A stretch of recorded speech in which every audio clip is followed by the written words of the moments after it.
Could everybody start taking their seats, please? We're about to begin.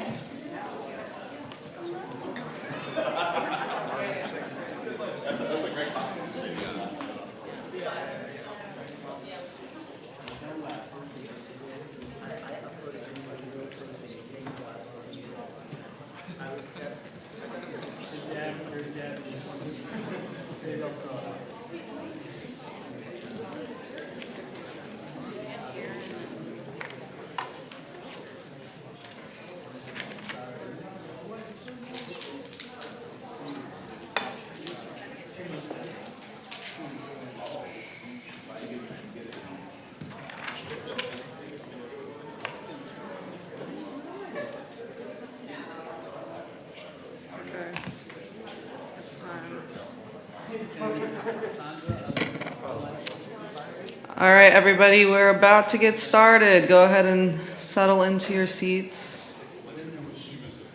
We have an intro to get through, so I'm gonna do that. Well, welcome to Politifest 2025 Solutions Showdown. We're so happy to have you here to watch all of these nerds fight. Hopefully they'll make it entertaining and informative for us. We're trying our very best. In case you're not familiar with Voice of San Diego, I hope you are because you're here, but we are a nonprofit investigative news organization, and as a nonprofit, we depend on members and donors and sponsors and lovely people who attend our events like you to make our work possible. So thank you so much for your support. I would like to take a minute to recognize our sponsors who helped make this event possible today. A special thanks to the College of Arts and Sciences at the University of San Diego for being our partner for 8 years now on the most beautiful campus in the nation, no less. Amazing.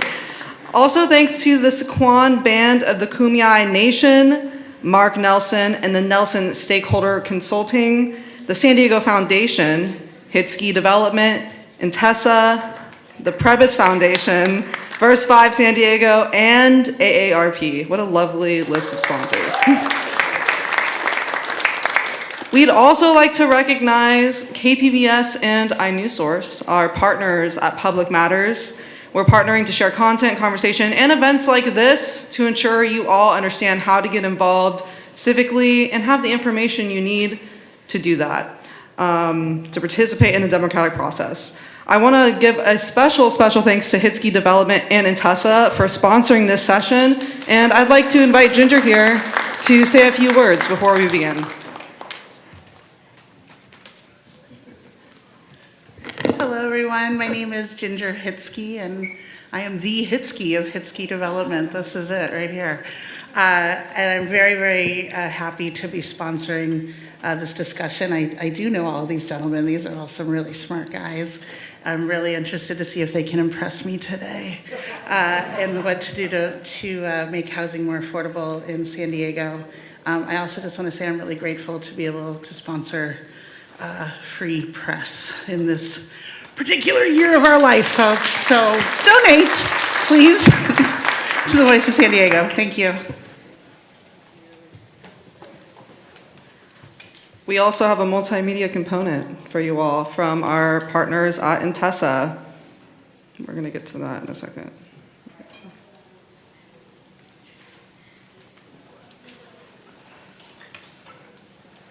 It's unclear to me how to get this to start. Does anybody know anything about these? Oh, right. Okay, that's a keyword. Usually it starts with a gut check. When I think about the people who call us, someone has said to them, call Intessa. Intessa can be trusted. So when people engage with Intessa, they know they are getting intentional, thoughtful, candid, and real strategy in relationships. How we are different is this thread of confidence building. We don't say, hey, come hire a PR firm. We say, what is your business goal? What's the problem you're trying to solve? What are you lacking confidence in? And how can we build you up? I hesitate to describe us as a public relations firm or a communications firm because we're so much more than that. We are also dot connectors, whether it's through or with government, whether it's with our partners or our clients, or even here at Intessa with our own team, we are constantly connecting dots. And if you believe in your mission, and we believe in your mission, we can help you communicate that. What I know about San Diegans is they're drawn to positive energy. They're drawn to big, bold ideas. If you're in the Intessa network, there are a bunch of other leaders and companies who share your values. It's just how we naturally show up. We do work we're really proud of every step of the way. We're advocates. We're advocates for our clients. We're advocates for the people they serve. Heck, we're advocates for San Diego.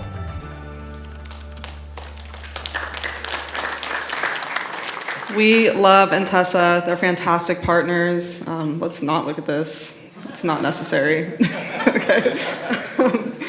And so throughout the event today, we encourage you to submit questions through the Slido app. You can scan this QR code here to access the app. You'll also be able to vote throughout, but especially, hopefully you wait till the end of the session to vote and be informed, but I guess that's your prerogative. And if you have an issue with the app at any point, go ahead and raise your hand. One of our lovely volunteers will come around and help you with that. You can also tweet along with this session if you use Twitter with the hashtag Politifest 2025 or Instagram, my preferred social media app, but that's also your call. Now, I've talked enough. I'm gonna hand this over to our North County reporter, Tigges Lane.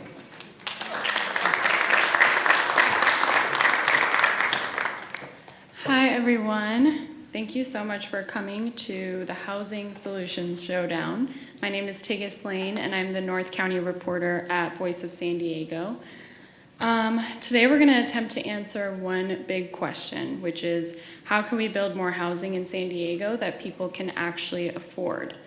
This is my third year at Politifest where I've moderated panels about housing. Just can't get enough, I guess. But this year is different. We're not just going to talk about the challenges, and there are many. We're here to focus on ideas and possible solutions to the housing crisis. And let's be clear, California has a severe housing shortage. It's pushing people out of their neighborhoods and driving up the cost of living. Families are paying more than they can afford, and younger generations are being priced out. Neighborhoods across the region are changing before our eyes. And part of the problem is building housing that's affordable is complicated. There's high construction costs, long approval processes, state mandates, local pushback, supply chain problems, and much more that can all get in the way. That's why today's panel is exciting. Instead of just talking about the problems, we're going to hear from people who want to solve it.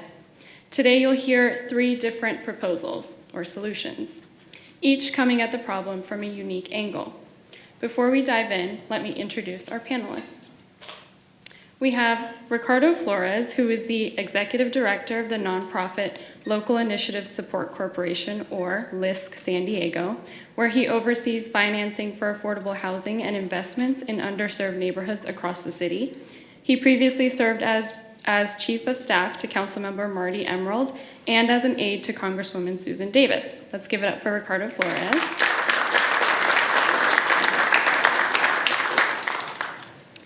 Next to him, we have Sean Kilkenny, who is a founding partner of Nolan Communities, a North County-based developer that has built more than 600 housing units, including 90 affordable units in projects ranging from the Fox Point Farms in Encinitas to smaller developments in Cardiff. His background also includes work in environmental consulting. Please give it up for Sean Kilkenny. And last but not least, we have Stephen Russell, who is the Executive Director of the San Diego Housing Federation, a coalition that advocates for affordable housing and supports the groups that build it. He also serves on several statewide housing boards, and he has more than 2 decades of experience in community and economic development. Let's hear it for Stephen Russell.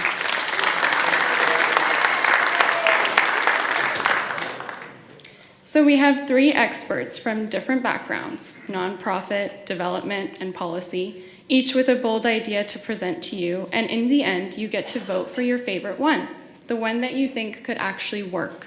So let's get started. Ricardo, you will do our first presentation. Yes, you can come up here, you'll have the clicker, and I'll give you 10 minutes. Let's see here.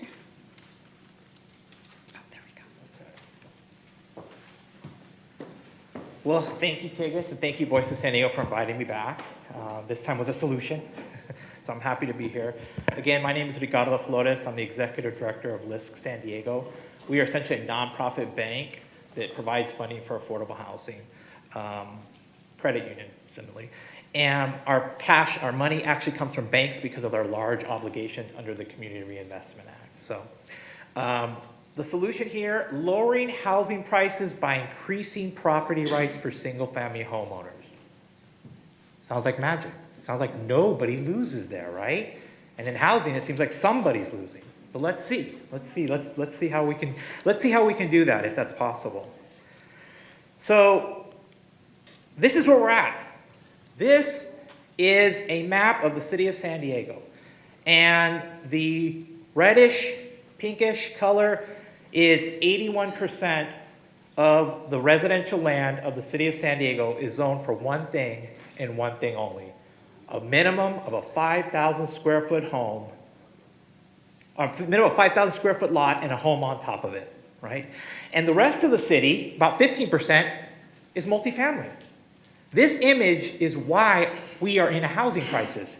If you're reserving most of your land and forcing people either to buy or rent 5,000 square feet of land, that's a problem, right? It's not a problem if there's nobody here, if the city's smaller, but it's a problem because the city's large and people want to live here. So let's step back a second and let's say, well, where did this zoning come from? How did this come about? Because it's not ordained by a higher power. No, it was ordained by this man, Duncan McDuffie, a developer in Berkeley, California. McDuffie had a project called Claremont that still exists to this day. Beautiful neighborhood, still very homogeneous, but a beautiful community. And McDuffie had a problem. McDuffie's problem was that the neighboring community, the deeds, the restrictive deed covenants that would keep out people of color was expiring. And McDuffie didn't want that because it would have affected his property values, so he believed. And so McDuffie convinced the Berkeley City Council to put together a commission to do something about this. And they went around all the United States and they looked for zoning that could help them. Now remember, in the early 1900s, there wasn't a whole lot of zoning in our country. Zoning is a relatively new phenomenon, to be honest with you, right? And so McDuffie actually found something in Minneapolis. He found a law that forced people to build a duplex on one piece of land. And McDuffie said, well, just take out the duplex and put one home. Bingo, single-family zoning was born, and it was first passed at the city of Berkeley in 1916. 1916. Our city, not to be outdone, in 1923 we passed single-family zoning. And when we passed it, the council wasn't exactly sure what it was doing, so it actually added this little clause, not that this new zoning would not interfere or abrogate or annul any easement or covenant between parties. So they wanted to make sure that whatever happens with this new idea of zoning from Berkeley, those deed covenants are still in place, folks, right? 100 years. When we passed this law at the city of San Diego, we were about 75,000 people. Here we are 1.4 million people, and we still have this zoning, right? And so let's talk for a second, how big is 5,000 square feet? Because the human mind has a hard time understanding size, distance, right? Well, 5,000 square feet is actually the size of a basketball court. That's the size of a basketball court. So think about that. Next time you go to a basketball court, look at the land and look at the size and go, this is what I'm being forced to buy in the city of San Diego, a minimum of this. In fact, we found that actually the city of San Diego, there are larger lots than this. Most of them are actually larger than this. So the question is, what can we do about this? How can we solve this problem? Very simple. Subdivide the land. Allow people to buy less land and to build a home. Or in this case, if you're from the East Coast, a townhome, right? If you buy 1,000 square feet of land instead of 5,000 square feet of land, guess what? You've just created middle-income housing. Why? Because I'm not going to pay the same price for 5,000 square feet as I would for 1,000 square feet, right? And so what does this look like? Here's an example. These are about 4 stories, but why 4 stories? Because parking, the garage, right? Wrong or right, people, when they buy a home, if you buy a home without parking, it's going to be tough to sell the home without parking. People want to maximize their profit. So parking would be the first floor. And then you have additional floors. Let's see what they look like. Oops. Okay, so this would be your second story, right? This would be your family area. This would be your third story, which is where your kids or your family would live. And then your primary. This home is not 1,000 square feet of an ADU in the backyard. This is a 2,000 square foot home. It's just configured differently. It's configured without a front yard and a backyard. So the question is, okay, fine, we can build it. Okay, what's the cost of that little townhome? And mind you, these townhomes don't have an HOA. They are what we call fee simple. All single-family homes are fee simple, meaning there's enough space between the walls that you don't need an HOA. Because an HOA can be challenging for folks, especially if you're trying to buy a house in a very expensive market. So we asked London Motor Advisors, Gary London, who many of you may know, and he's always on the Econometer and always talking about different things. And Gary's little joke to me is that he helped plan all the ranchos in our community, right? And Gary says, I'm out of the rancho business because there's no more land. So what did Gary tell us? Gary said, okay, let me do put pen to paper, and bingo. It would be 42% cheaper on average. In fact, if you go to a higher income neighborhood like La Jolla, the drop is greater. It's 60% less. Point Loma, it's 50% less. It makes sense. The values are so high that when you force people to buy less land, the drop is greater. 42% cheaper. That's a significant drop. For what? Just saying you can do different things with the land? Then the next question we asked, because as was mentioned, I work for elected officials, I work for the city. So what would happen to the city? What would happen to our property tax base? Because that's very, very important that we don't disrupt that property tax base, right? That's very important. So we asked that same question of Gary, and this blew my mind. If the city of San Diego allowed just 4,000 of those townhomes to replace a single-family home, just 4,000. For context, there are 280,000 single-family lots in the city of San Diego. So that's 1.4% of all the single-family homes. The city would receive an additional $430 million in property taxes in perpetuity, right? Because once you make developable land, somebody's paying for it. If you lose the house, the bank pays for it. Now this is just the city. If you look at your tax bill, you realize the city only collects 18 cents of every dollar. The county collects 20.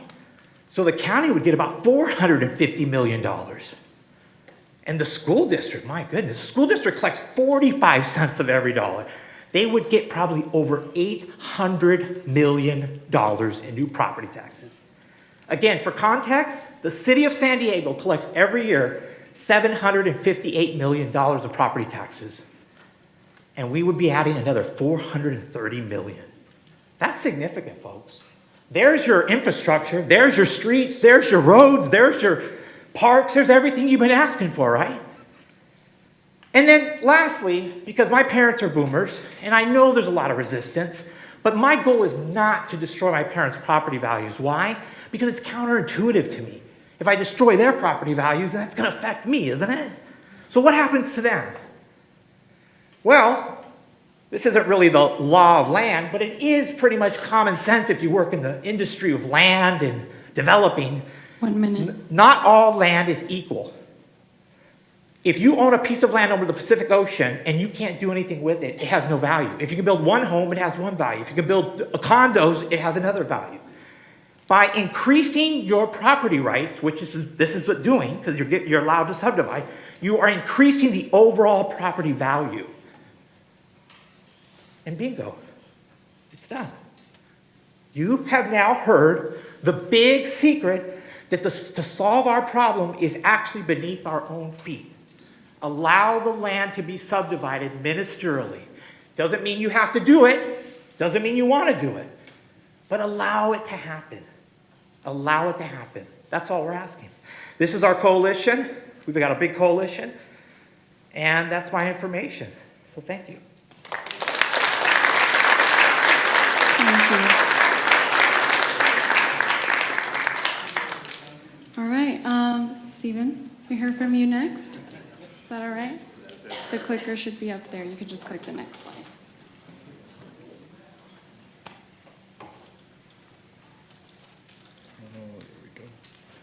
Well, good afternoon, everybody. My name is Stephen Russell. I'm president and CEO of the San Diego Housing Federation. And let me learn where this clicker is. We have a vision where everybody in San Diego County has an affordable and safe place to call home. And I will say, first of all, standing up here, I'm not speaking, the affordable housing sector is providing an emergency service in the middle of an absolute crisis. That's not what I'm here to talk about. We have to continue to fund housing that is available to families who are being displaced by current economic activity. But what I want to do is lay the groundwork for why we have this crisis, suggest a solution, and I'll have to say the Venn diagram between me and Ricardo is pretty healthy, so you may have to award 2 trophies today, I'm just telling you right now. So first of all, why do we have a crisis? Why are rents going up? And the fact of the matter is we have a shortfall of affordable homes here in the region. And the most important slide, I'm going to go skip right to, this is naturally occurring affordable housing. This is housing that just rents for a low price because of its location, its quality, a number of factors, the mortgage is paid off. All of these reasons may lead to housing that is simply inexpensive. And historically, if any of you have lived here for more than 20 years, you'll remember when North Park was the largest reservoir of naturally affordable housing in the region. City Heights, well, actually maybe City Heights was #1 just in sheer numbers.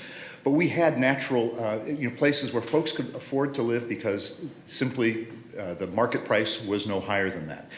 That's what we call naturally occurring affordable housing. When you look at this chart here from 2000 to 2000, projecting forward to 2040, the year 2000 we had 90,000 homes that were just naturally affordable to low-income residents, people, 50% AMI. Flash forward 10 years, we're down by 30,000. Flash forward another decade to 2020, we're down to less than 30,000 total. This is a net loss of housing that is available to folks, but it is not a loss of actual housing. If you notice, the higher income stuff, the orange band, is growing each time. What that means is that housing is shifting from being affordable. The same structure 10 years later is no longer affordable to folks. And it's not from destruction of housing. This chart is to show you that when you look at the number of multifamily units demolished, this is production versus demolition, can you even see the orange on the lower? Just below the line, there's a little bit of tiny little orange fringe underneath that represents the number of units demolished. It is not the demolition of housing that's caused us to lose this natural affordable. It is, in fact, the conversion, the up-marketing of that housing. This chart tells many things. It explains why we have this crisis. And the first thing to note is this is simple housing production from the year 2000 to 2023. And you can see we had a huge dip during the recession. We slowly come up. We're bouncing a little bit.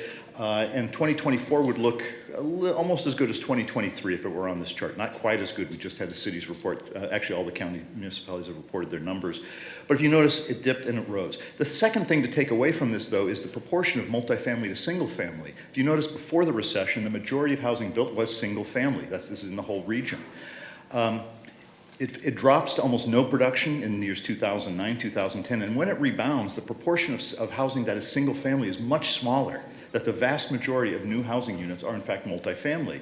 And that the reason for that was alluded to earlier. If we have a 135,000 unit deficit in this region, it would take us 5 Mira Mesas if we were to meet that using that particular development model of single family homes. It would take 5 Mira Mesas. And as a graduate of Mira Mesa High, I say I don't really want 1 Mira Mesa, much less 5 more of them here in the county. It's a painful place to live if you're a suburban kid without a car, quite frankly, okay? So, but 5 more Mira Mesas if we build single family homes. So that is clearly not the answer. We have major constraints of the border, the mountains, the ocean, and Camp Pendleton that prevent us from simply doing these single-family home neighborhoods. So the third thing to take away is the green dotted line, which is the average of households that were formed each of those years. And that's about 16,000 new households the formation was. So that's demand, if you will, for new housing. And we have not met the actual demand in any given year since 2004. And that's a cumulative deficit. It's not one time, then next year we get to wipe the books clean.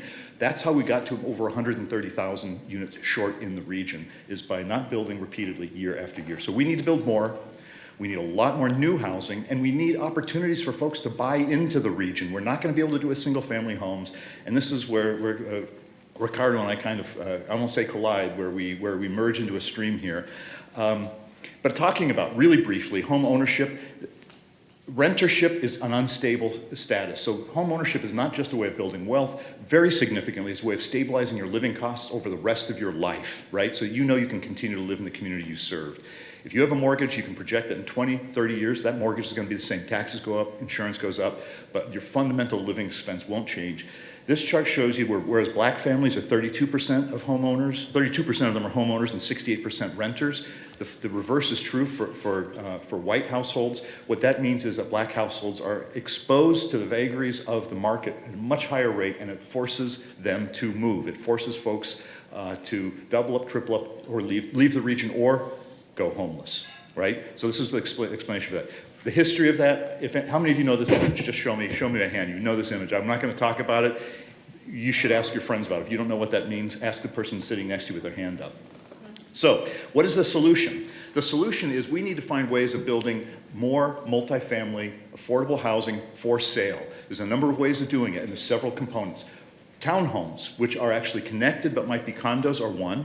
Row homes, which have zero lot line separation, so they're actually individual lots, and they don't share an HOA. To get there, we need more condos, traditional condos in high density. Now, one of the reasons why this is an affordable solution is 2-story, slab on grade, 3-story, 4-story, timber on grade is the cheapest form of construction we've got. The density that we're building in our mid-city area and downtown is by nature, it's concrete or mass timber or other things that are very expensive to build, and they're always going to be that. So we need to be able to build and increase the supply of this 2- and 3-story, maybe 4-story in some cases, row homes, townhomes.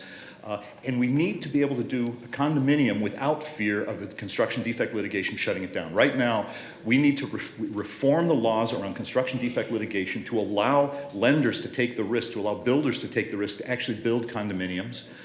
We need to reform the insurance sector, and we need to rezone. This is where the Venn diagram gets really, really overlapping. Rezone areas no higher than a townhome density. What we've done in mid-city area with complete communities is going to result in a massive amount of housing. It already has, but that housing is fundamentally going to be more expensive. And the land, if you zone to that level, is never going to develop at a 2-, 3-, and 4-story level, right? We had an era of row homes in North Park. That was before complete communities came in and raised the potential of the land. There's no longer possible to economically build those same 6 units on a single family lot anymore. If you have that land, you're going to max it out and you're going to get 40 or 60 units on that land if you possibly get your hands on it. So we need to find areas like Western Chula Vista, like Claremont, like other communities in San Diego, and zone those areas so they can support the row homes and townhomes. And then we need to reform construction defect litigation so the condominiums can emerge as a natural market.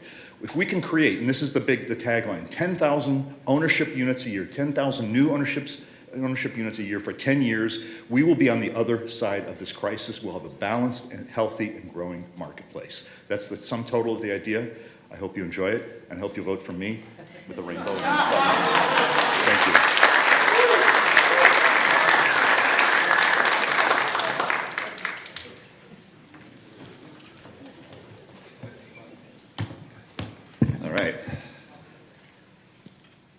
All right, I'm not as seasoned as these guys, so excuse me if I look at my notes here. Good afternoon, everyone. My name is Sean Kilkenny. First, I want to start by thanking the Voice of San Diego for this forum, Hitsky and Intessa for the sponsorship, and for USD for hosting today. You know, it's appropriate that we're here on a college campus. It's early October, which means that we just went through back to school with our sons, Logan and Owen. And I think a lot of you see something like this when you're going by a school these days, these overstuffed backpacks. These kids, they have their computers and their notebooks and their books, and they have extracurriculars and they have sports. It's common to see this. And at the end of the year, these backpacks are in tatters and kids are exhausted. Much like these overstuffed backpacks, housing projects are overly burdened. Even though 80% of the homes that are going to be built in San Diego exist today, new housing is expected to solve existing deficiencies, things like vehicle miles traveled, water quality, energy usage, greenhouse gas emissions, roadways, water supply, parks, schools, and others. And as a result, new homes take years to secure approvals and are more expensive. What this has done is it's created a framework and the associated regulatory process that has caused a severe undersupply of housing over the last 40 years. You've heard us say it already.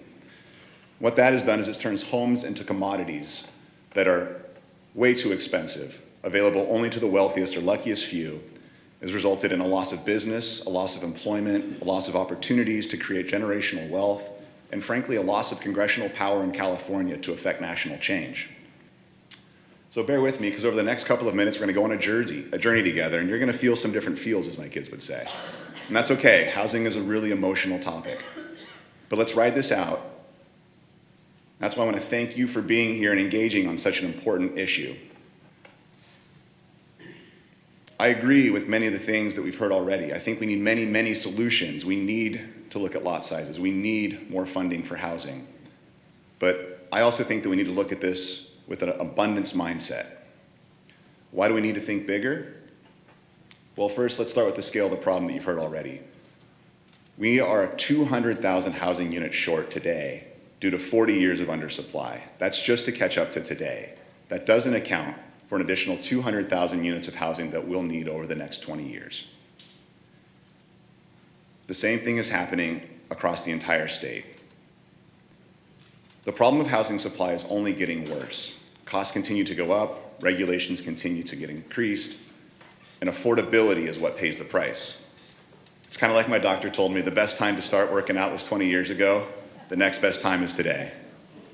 So how can we start to unwind the mess that we've created for ourselves? Well, big problems require big solutions.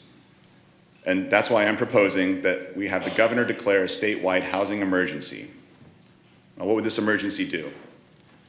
The emergency declaration would allow for any residential development that proposes a general plan and zoning consistent project to be approved administratively.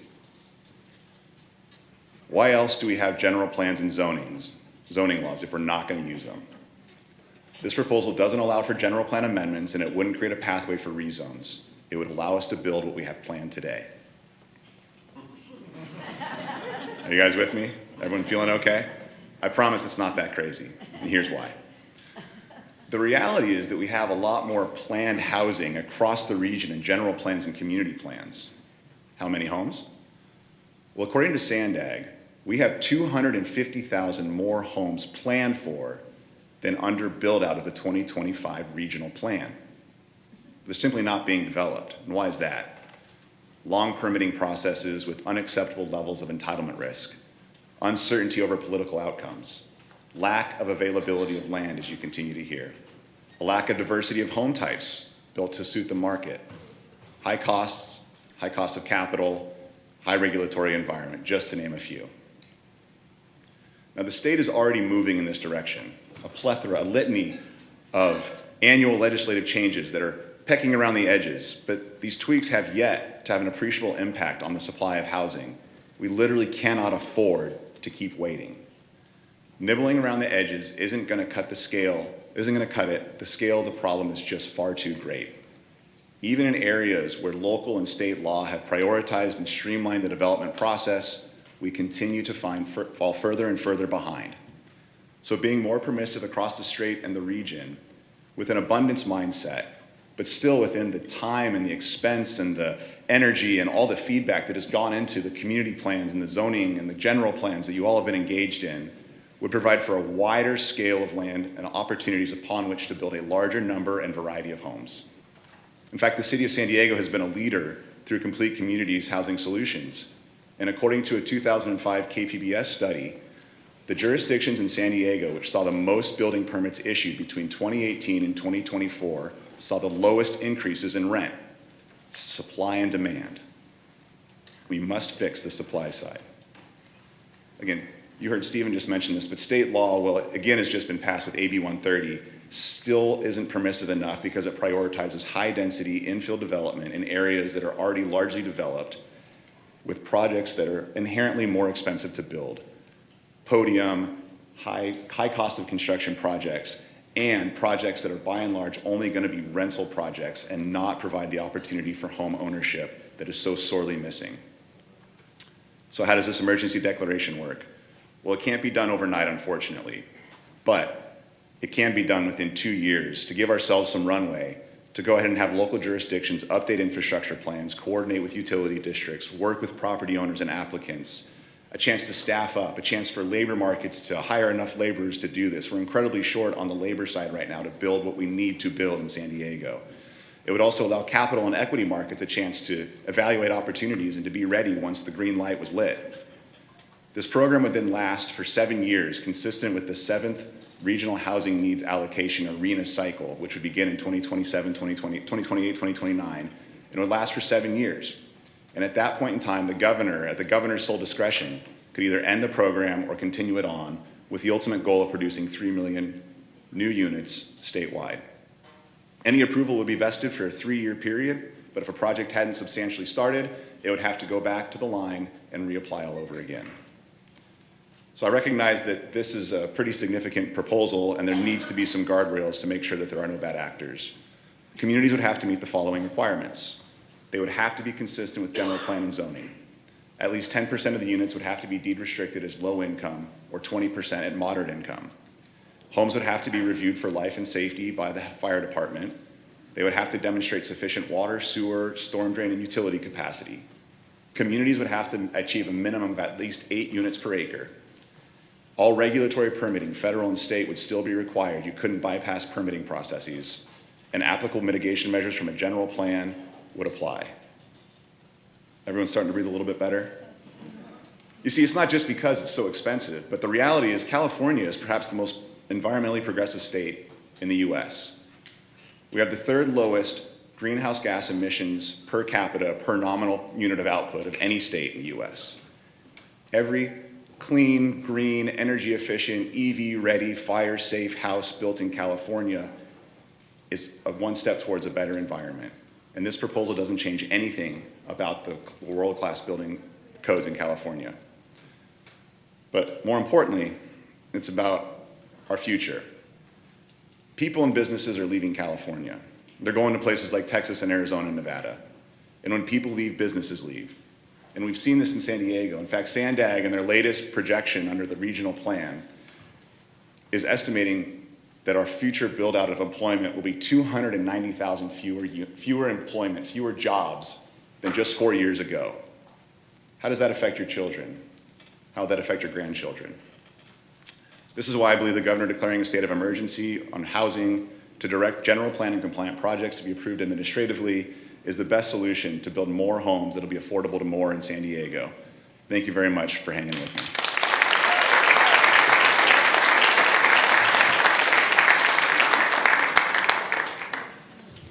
Thank you all for those wonderful presentations. So now we're just going to have a little discussion about what we've heard. Stephen, I want to start with you. Can you explain a little bit this reforming construction defect litigation? Yes, so right now, in the relationship, there's laws regarding construction defects that are between the primary party who hired a contractor and the body, and then the contractor themselves. And with HOA law as it stands right now, the HOA is like the agent for all of the owners. And there's a 10-year clock on any construction defect in the building. So what happens in practice is, at the end of 10 years, every building is going to have some cracks. It's going to have some water leakage somewhere. The challenge is that the HOA is under legal obligation. If a number of its members are starting to cite problems with the building, and the HOA doesn't act by suing the developer, they themselves, the HOA, could be on the hook and could be the responsible party. So that's an unbearable burden on their part. In terms of the construction defects themselves, there's a whole industry of lawyers who go out there who clock these things. And they know when that year 9 comes up, and they're ready to start organizing their HOA members, probably year 8.5. So they're ready to move forward, and so much so that condo builders have to put aside reserves, either anticipation of this event 10 years from now, or self-insure in some other ways, which is effectively putting aside the reserves, but in other liquid investments. Well, clearly, that's not capital that's tied up. It's a disincentive for folks to actually go into the business of building these things. And banks don't want to lend on something where they could lose the value of the assets. All of these things are severely constraining the development of new condos. And we need to either shorten the term or narrow the types of defects that are eligible, or in some way reform construction defect litigation so it has a much narrower footprint if we're going to see more condominiums developed. Yes, that answers my question. And that specifically applies to condos and not single-family homes? That's correct. And also, so this is this distinction between row homes as well. Row homes don't have shared property. They may share the driveway and shared ownership, but the maintenance and liability on asphalt is effectively nil. But by building row homes where you have actually a separation between the buildings, you have lot lines that are, you have individual, each thing is fee simple, each building is fee simple. Condominiums, you have a lot of common ownership. We also haven't addressed, there could be other options with limited equity cooperatives and other kinds of forms of housing I didn't go into, but in terms of the condo, yes, the construction defect litigation is unique to the condominium structure. And one more follow-up with that. You mentioned that could make the way for 10,000 new homes. Is that correct? There is such demand built up. When you see what young people in particular are paying in rents, if you could translate a $4,000, $5,000 rent into a mortgage instead, it would be steep when they're getting into it, right? But as each year, inflation would make that seem cheaper. And so the calculated decision that folks make as to where do I live, what do I rent or buy, it would change significantly. I think that we're approaching 10,000 units in the county right now, 10,000 total units right now. The single family, I'm sorry, with state law as it is, we're not going to be able to build in the backcountry. We're not going to be able to get single family homes at the number we need. We really do need multifamily, either condos or row homes or townhomes, which are kind of a form of condo, in order for this to work. And again, I asked did I get back to your question? Okay. I enjoy this subject matter, and so I can keep talking well past the question. Sean, I saw you nodding your head when Stephen said we're not going to be able to build as much as we want in the backcountry. Can you explain why you had that reaction to that? Yeah, so a couple of reasons. The first of which is the unincorporated area in their last general plan update, the Board of Supervisors made a very strategic decision to move most new development in the unincorporated county into towns and villages under what they called their population distribution strategy. And it was informed by AB 32, the Global Warming Solutions Act of 2006, and then SB 375, which wanted to link transportation planning with greenhouse gas reductions. And the county said, we can't meet our goals of reducing greenhouse gas emissions if we continue to allow development far off in unincorporated county areas. So they pushed more density into the village areas of Ramona and Fallbrook and Alpine, and they took away a lot of development in more outlying exurban areas outside of kind of the Counter Water Authority line. So subsequently, SB 743 passed, which makes VMT the #1 consideration under CEQA analysis, and that's another hindrance to building projects. Frankly, almost anywhere along the unincorporated area or many portions of San Diego, inland along the 15 corridor or kind of coastal North County. So we just won't see it. Fire insurance is another issue that causes significant challenges with building in the backcountry. It's just nearly impossible to get fire insurance right now. So your solution, Sean, would focus on infill development, is that correct? So most of the general plans and community plans that have been updated over the last 2 decades have really focused on infill as the solution. What you've seen in San Diego with updates to the community plans in Claremont, Kearny Mesa, they're all focused on building more complete communities within existing developed areas. We also have a multiple species conservation plan, which protects most of South County of San Diego, as well as the city of San Diego. We have MSCP plans in draft form or somewhat adopted status across the rest of North County as well. And so the reality is most of our general plans and community plans are focusing development on infill areas. There isn't a much opportunity to build in more outlying areas. Ricardo, I want to come to you. Does your solution factor in possibly building not infill, or does it focus on existing single-family zoning?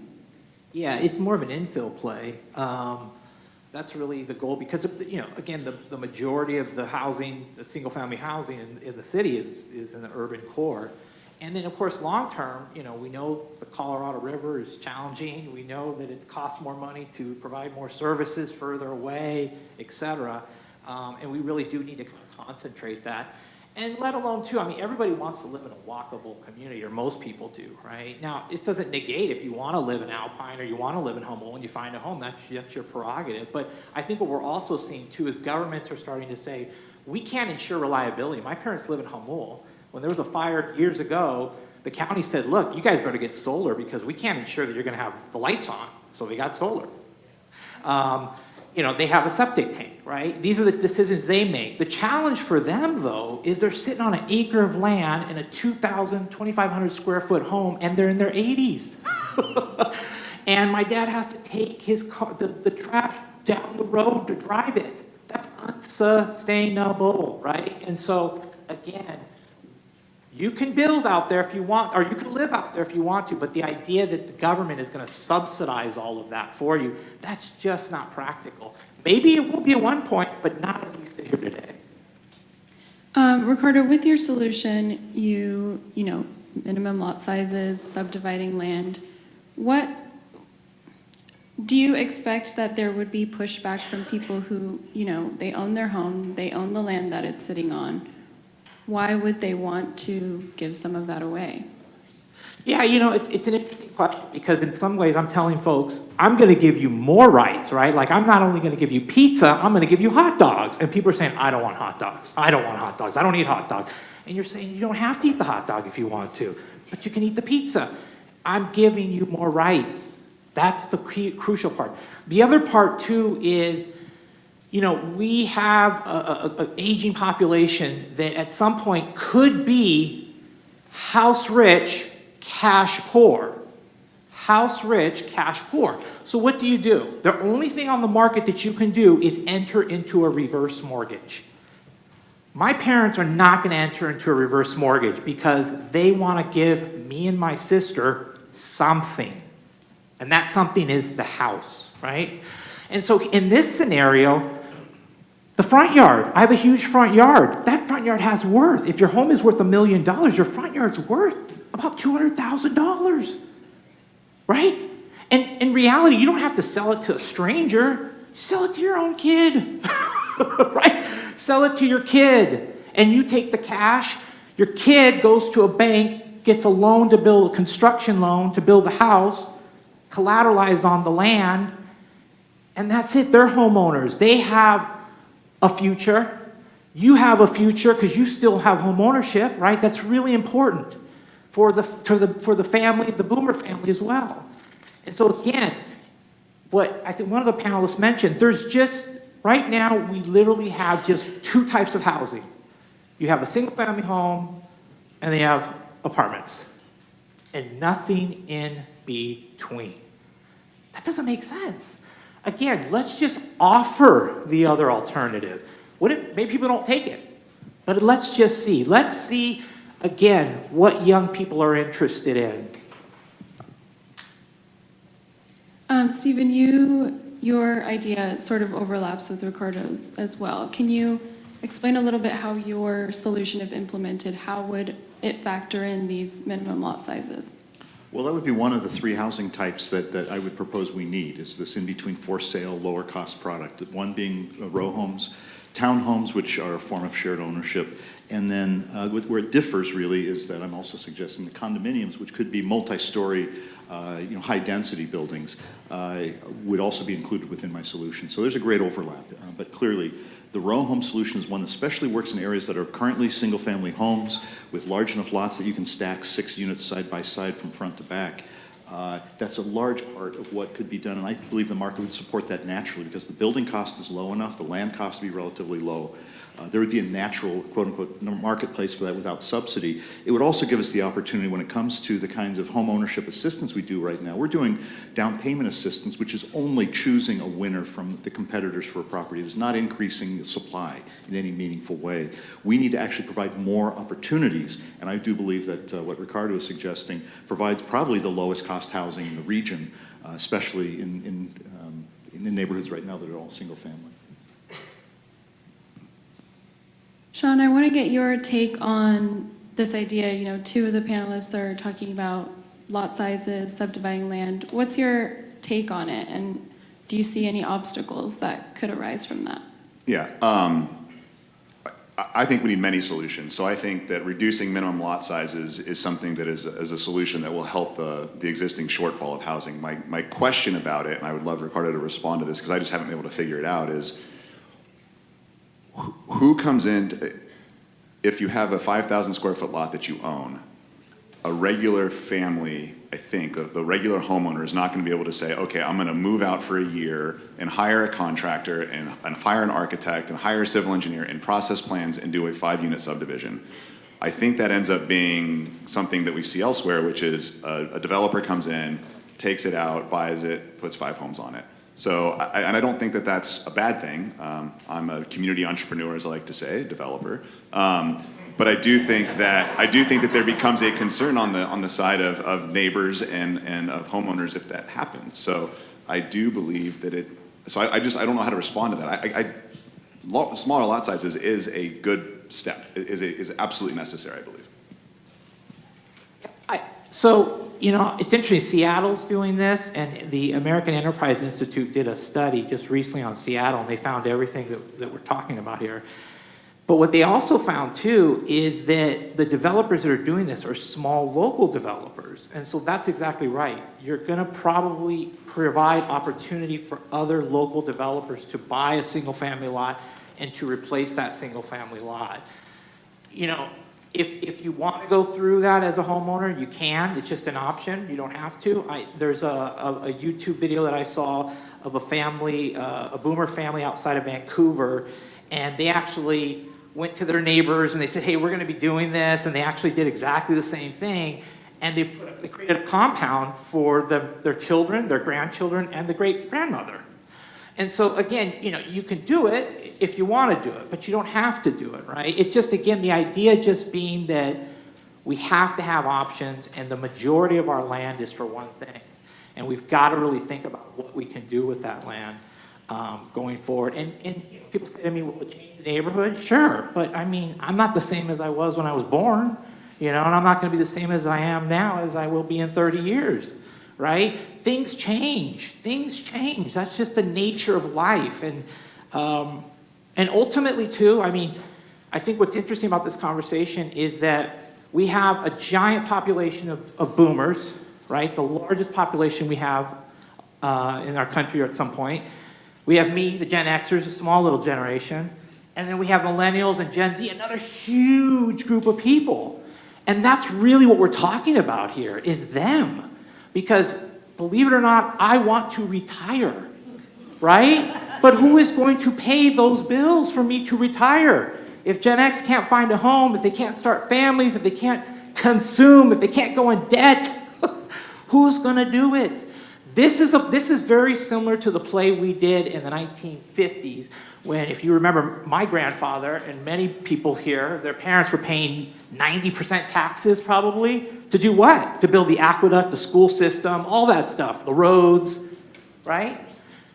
That's the play we have to do here today. We have to figure out how to get these young people home ownership, they can start families, free education, and we need to do it quickly because we know what happened when we did the GI Bill in this country. It didn't go equally to people, of course, but we are still living off of that sugar high of the GI Bill. Home ownership, a free education. We're living off of that. We need to provide that to another generation.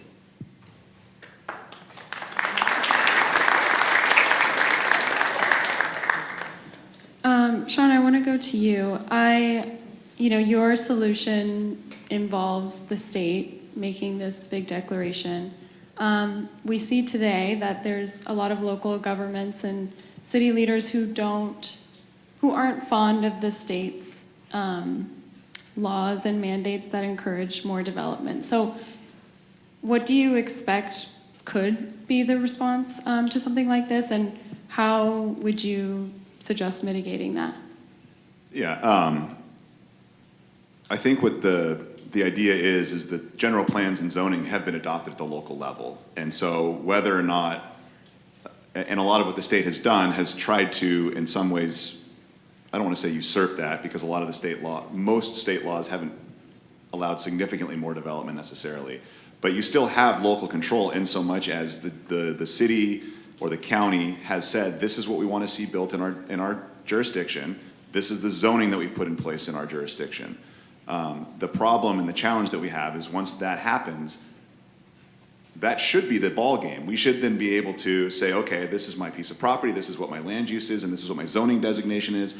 As long as I'm consistent with that, that's what we're planning for. That's what the city has told the utility districts to provide for. That's what the school district bases their school facilities needs based on. But then we go through another rung of review and analysis, and that delay, especially on the for sale side, because when you have a for sale project, you are subject to CEQA, you are subject to discretion, someone can say no.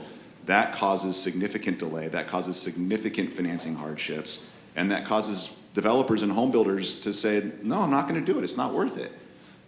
So I think you can say to the jurisdictions, you've already approved this. This isn't changing anything about your general plan or your community plans. It's just giving us the certainty and the mechanism to go through it and say, okay, you've planned for it, now we're gonna build it. Another question for you, Sean. There's, people worry all the time about big investors coming in from out of town, buying, and creating these big developments. How would you ensure that that wouldn't just, run rampant? How would you ensure that people who actually need housing and need to afford housing would get that housing? So my solution, I think, focuses on the supply side in so much that it provides for more opportunity for more property, because it's not saying this specific type, even though granted 81% is almost all property in San Diego, it is saying that we're trying to level out the playing field amongst any piece of property in San Diego. And I think if you polled us, one of the three things we'd all agree on is the biggest obstacle is the availability of land, because what programs like Complete Communities does is it allocates winners whose values go tremendously through the roof. And then as a result of that, okay, you have a property that's in an SDA or a TPA, all of a sudden we're gonna pay way more for that property. And we're gonna build the most we can build on it, which is what we all, I think, would agree would happen. And that results in the highest cost to the market, right? High land costs, high construction costs, you need high rents. If you are able to spread out more land to be available, you reduce the constraint on land supply, and that's where we all come back to at the start of the day, is what are we going to build on? And so I think what it would do is, yes, you're going to have out-of-town institutional capital, but every project does. Even small developers have to go to a bank and get a loan, and most of those banks are big out-of-town investors. But it allows for a wider diversity of product to be built, and once we start seeing significant supply, and we're not talking about 200 units at a time or 500 units at a time. We're talking about things like in Otay Ranch in Chula Vista, where we've seen almost 40,000 homes built, and we have lower housing costs down there because you have more supply. You spread that out over the entire region, and prices will start to have less tendencies to go up. You will start to level out pricing countywide at more affordable levels, attainable levels. Ricardo, how would you foresee and respond to possible pushback to your plan? Obviously, smaller lot sizes would significantly change neighborhoods, and that's something that a lot of community members are concerned about throughout the region. So what would your response be to that?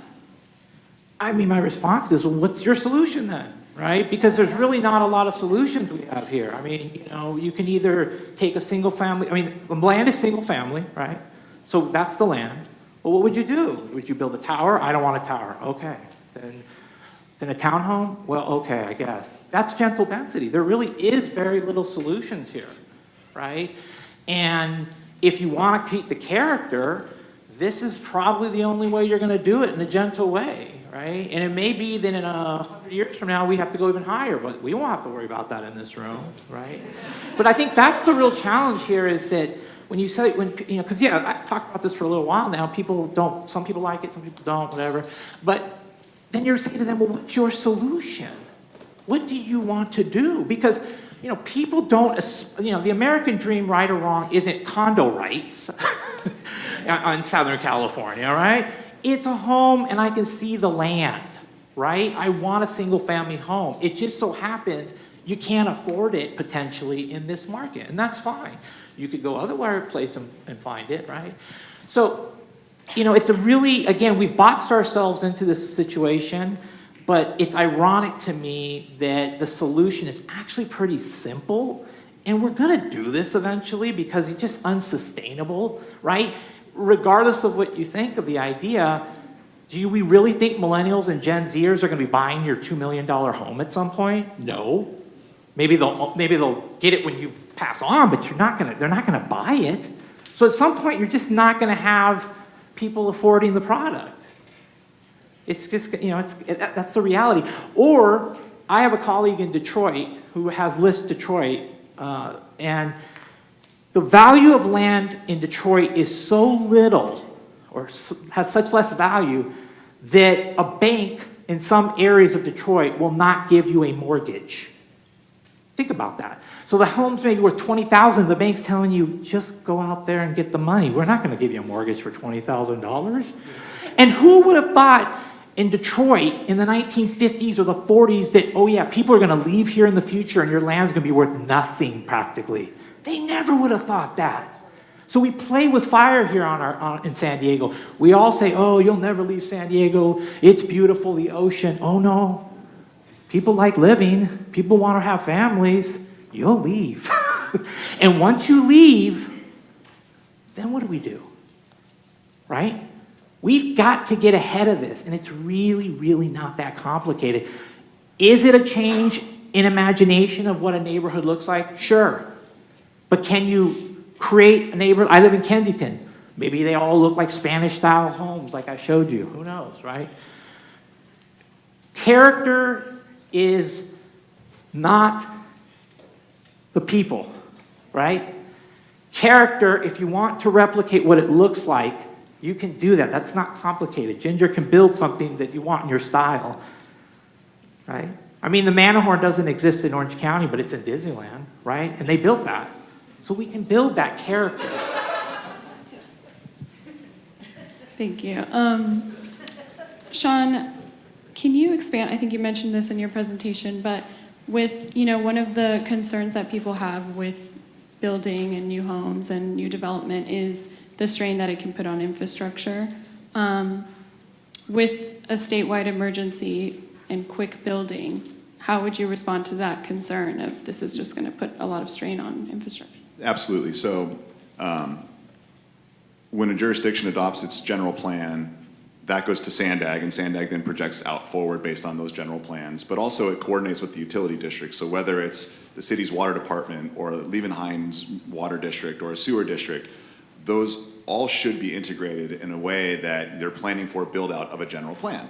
And then every 5 years, water districts go through, they do urban water management plans, they do sewer system management plans. So every 5 years, these plans are being updated already as it exists today in anticipation of build out of the general plan.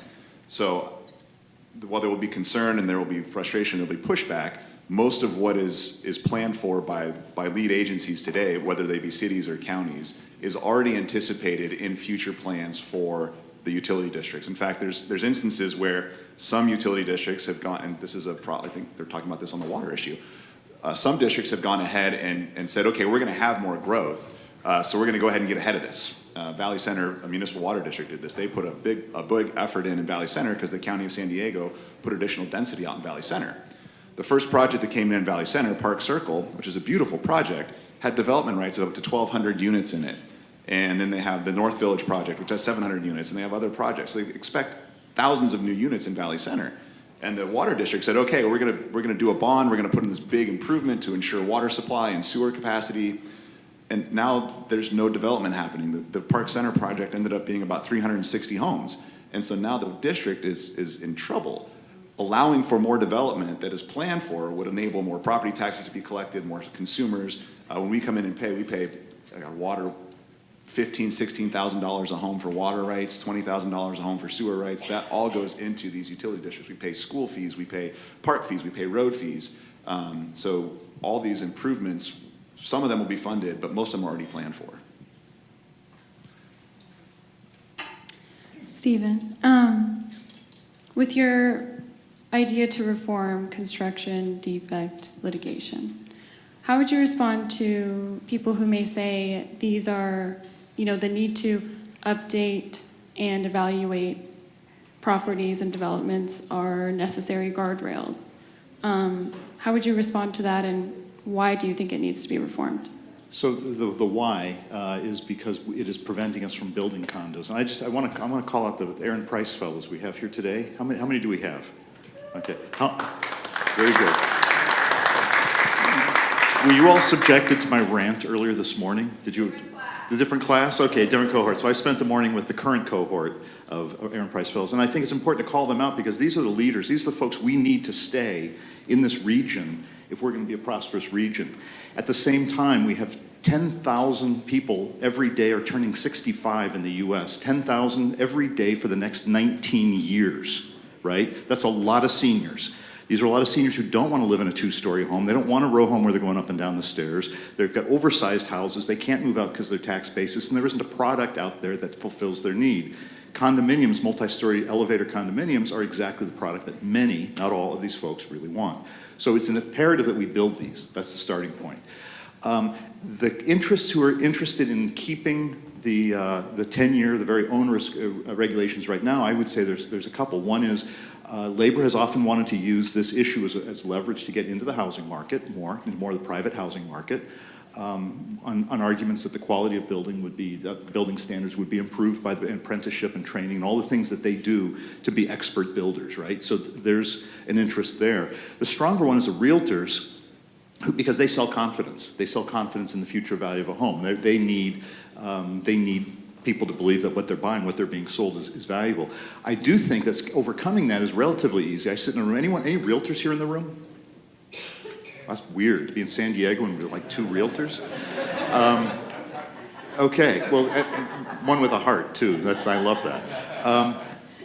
I've sat in rooms of realtors and said, how many of you do deals that are under $1 million? That's your bread and butter. And almost the whole room raises their hands, right? And then you say, how many of you do like $2 million plus deals? And it's a smaller number of hands. And I turned around and I said to the $1 million folks, I said, you're out of business here fairly soon. There's no new product for you to sell. You're simply shifting around the same ownership units unless we come in with a substantial number. So I believe that ultimately the realtors are going to come around to being supportive of construction defect litigation. And I think in the long term, labor wants housing too. They don't just want jobs. There's a lot of labor that wants housing. The service industry workers, UDW and others, who need housing for their members, for the families, for the community. So I think that the depth and severity of the problem is ultimately going to bring these folks around, but it takes honest dealing, honest questions, honest answers for us to get there. Thank you. We are going to move to the question and answer part of our program, but first we're going to take a question from a Price Fellow. Yeah, so our first question is going to be from Marilyn Daniel, a Price Fellow.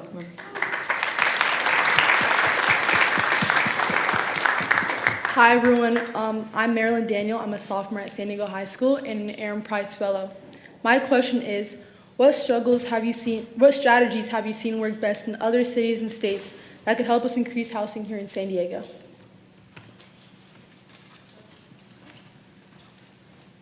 Well, so I will start with the affordable side because I think if you look at what they're doing in the Bay Area and in Los Angeles, where they've created very massive amounts of capital through bonds, through new taxes, to create more affordable housing. That's an example of where the affordable side has been successful. You'd have to go to Texas and the really liberal zoning, can you even call it zoning there? The Z word is not spoken. Where they've actually been able to sprawl endlessly to fulfill their need. Any property can be used for whatever makes market sense, which means you have much more fluidity here because we have the rigidity of single-family, commercial, mixed use, et cetera. The capacity can't shift when the need shifts. They can't simply build something different to meet current market demand as easily. Texas, in particular, Dallas is, I think, maybe the poster child, or Houston. Houston is your favorite? Yeah. Industrial next to a school, next to a hospital, next to a... Exactly. So that's successful from the standpoint of providing enough housing, but is it really what we want? Phoenix is an example of a city that has actually provided adequate housing and keeps it relatively affordable at the cost of sprawling endlessly over a desert in an environment that is lethal, right? Without the air conditioning. So we are blessed with being a permanently, we've been described a number of times in the press recently as the Goldilocks zone during the climate crisis. We're actually a place where international capital, people are buying homes here because it is seen as a haven against a warming planet, right? So we're dealing with this different set of constraints here. The geography, the mountains are an absolute limit, right? The border's an absolute limit, the ocean's an absolute limit. Some of the backcountry, yes, we could get more housing out of it, but I'll go back to, do you want 5 Mira Mesas plopped down in the backcountry of our county? So there are successes. You'd have to go to Vienna, you have to go to Europe really to see something where they've been making investments since the end of World War I. So what is the secret? Everyone hears about social housing, the Vienna model. Okay, if we were to put $1 billion a year worth of housing money out there every year since 1918, we would be in the same place as Vienna. Have we done that? Not even, not even. I don't know if we've done $1 billion in our history of affordable housing dollars. So I'll stop there. Really appreciate the question. One of the things that I've seen locally is the intentional use of housing element law to allow for properties in some jurisdictions, particularly Encinitas, to get past the hurdle of lack of housing. So Encinitas had a housing element that was far to compliance with the state. After two failed efforts at the ballot, a judge ordered the housing element to be adopted, and every project, I think, that was on that housing element has now moved forward. So it's worked. It hasn't provided, all those units are not affordable housing.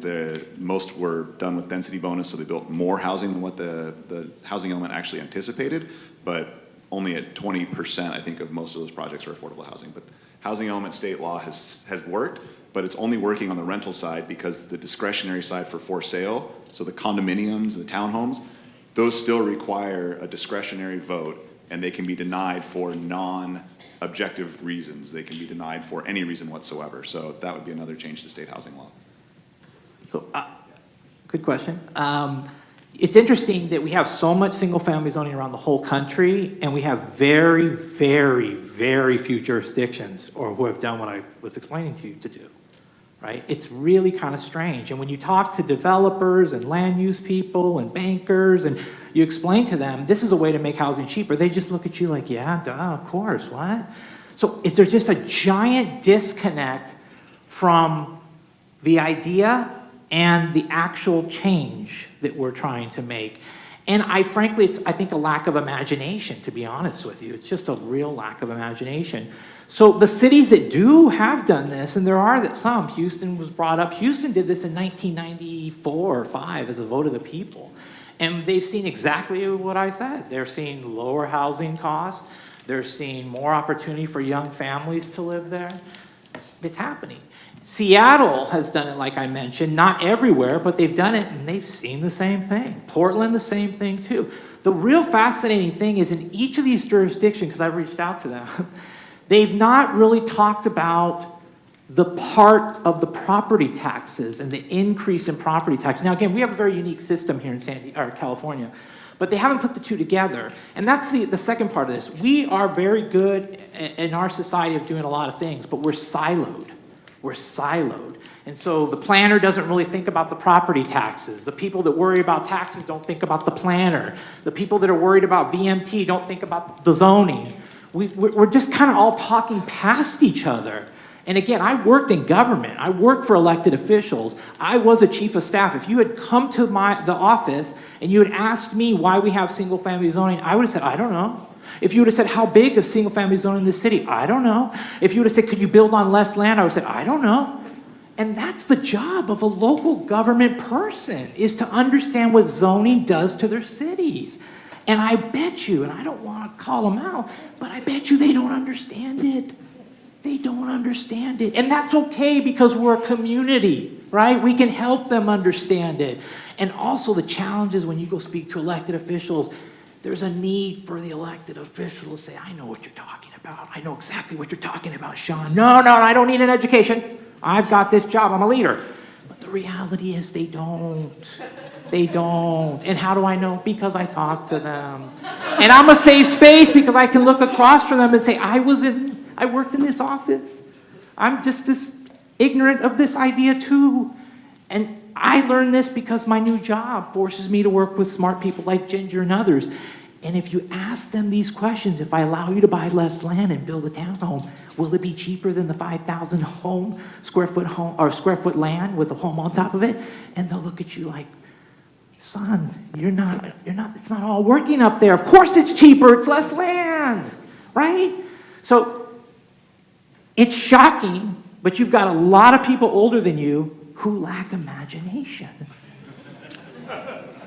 That's the truth. What else can we say? We're all indicted. Thank you all, and thank you for the question. All right, we have a few here that people have submitted. So one that has gotten a lot of votes.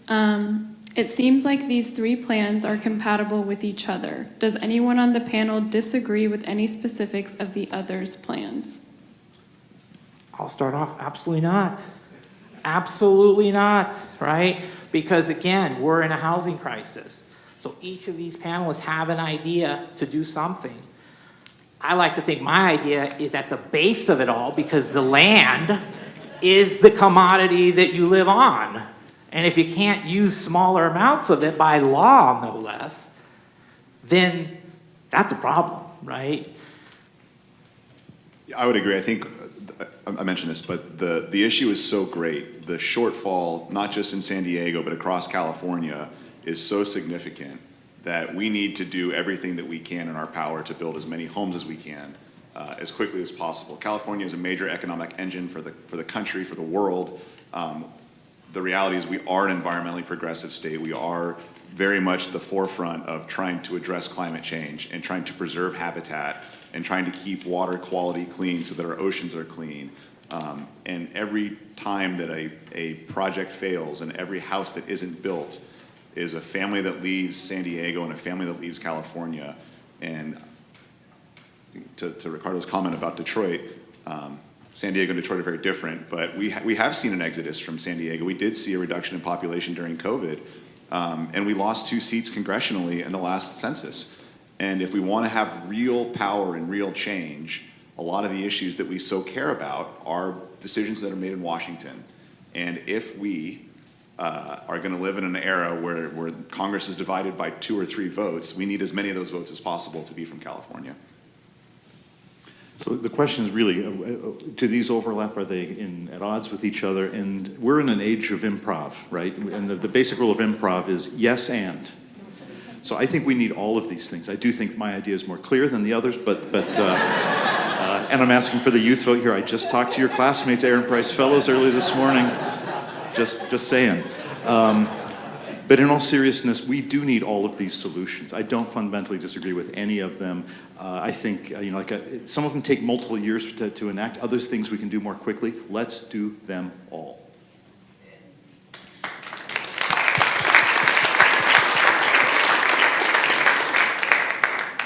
All right, we have another question here. It says, the major job centers of Kearney Mesa and Sorrento Valley are zoned exclusively commercial. How can we build more housing in there so people can live close to work?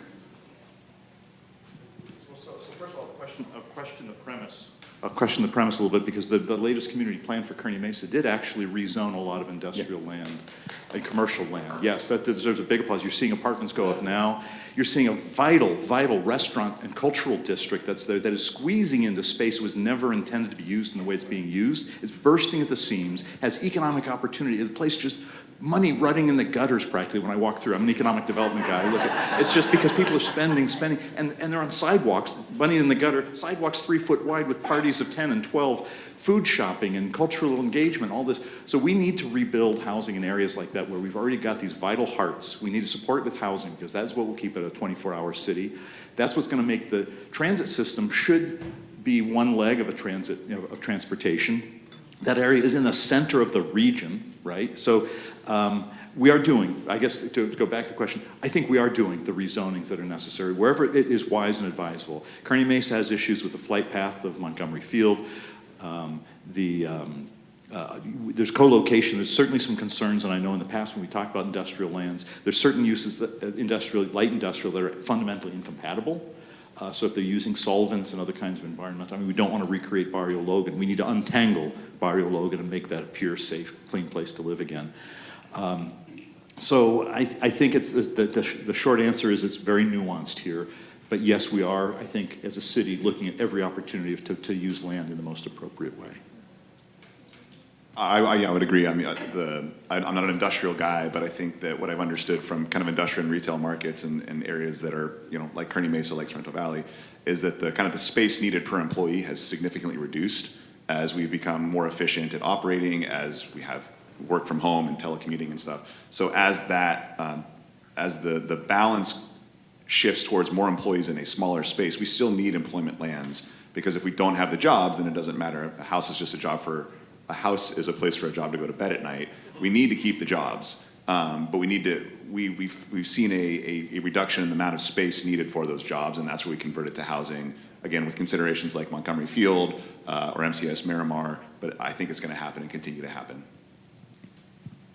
Yeah, I was just going to add yes to all what they said, but to me, the shocking thing about that area is, you know, I'm 48, I've lived in San Diego my whole life, but there was a point where you just went up there for look at cars, right? I mean, there wasn't really much going on over there, and now it's so vibrant, and there's so much going on, and I look at North Park too. There was a point where North Park was kind of like, oh my goodness, what's going on? And now it's so vibrant.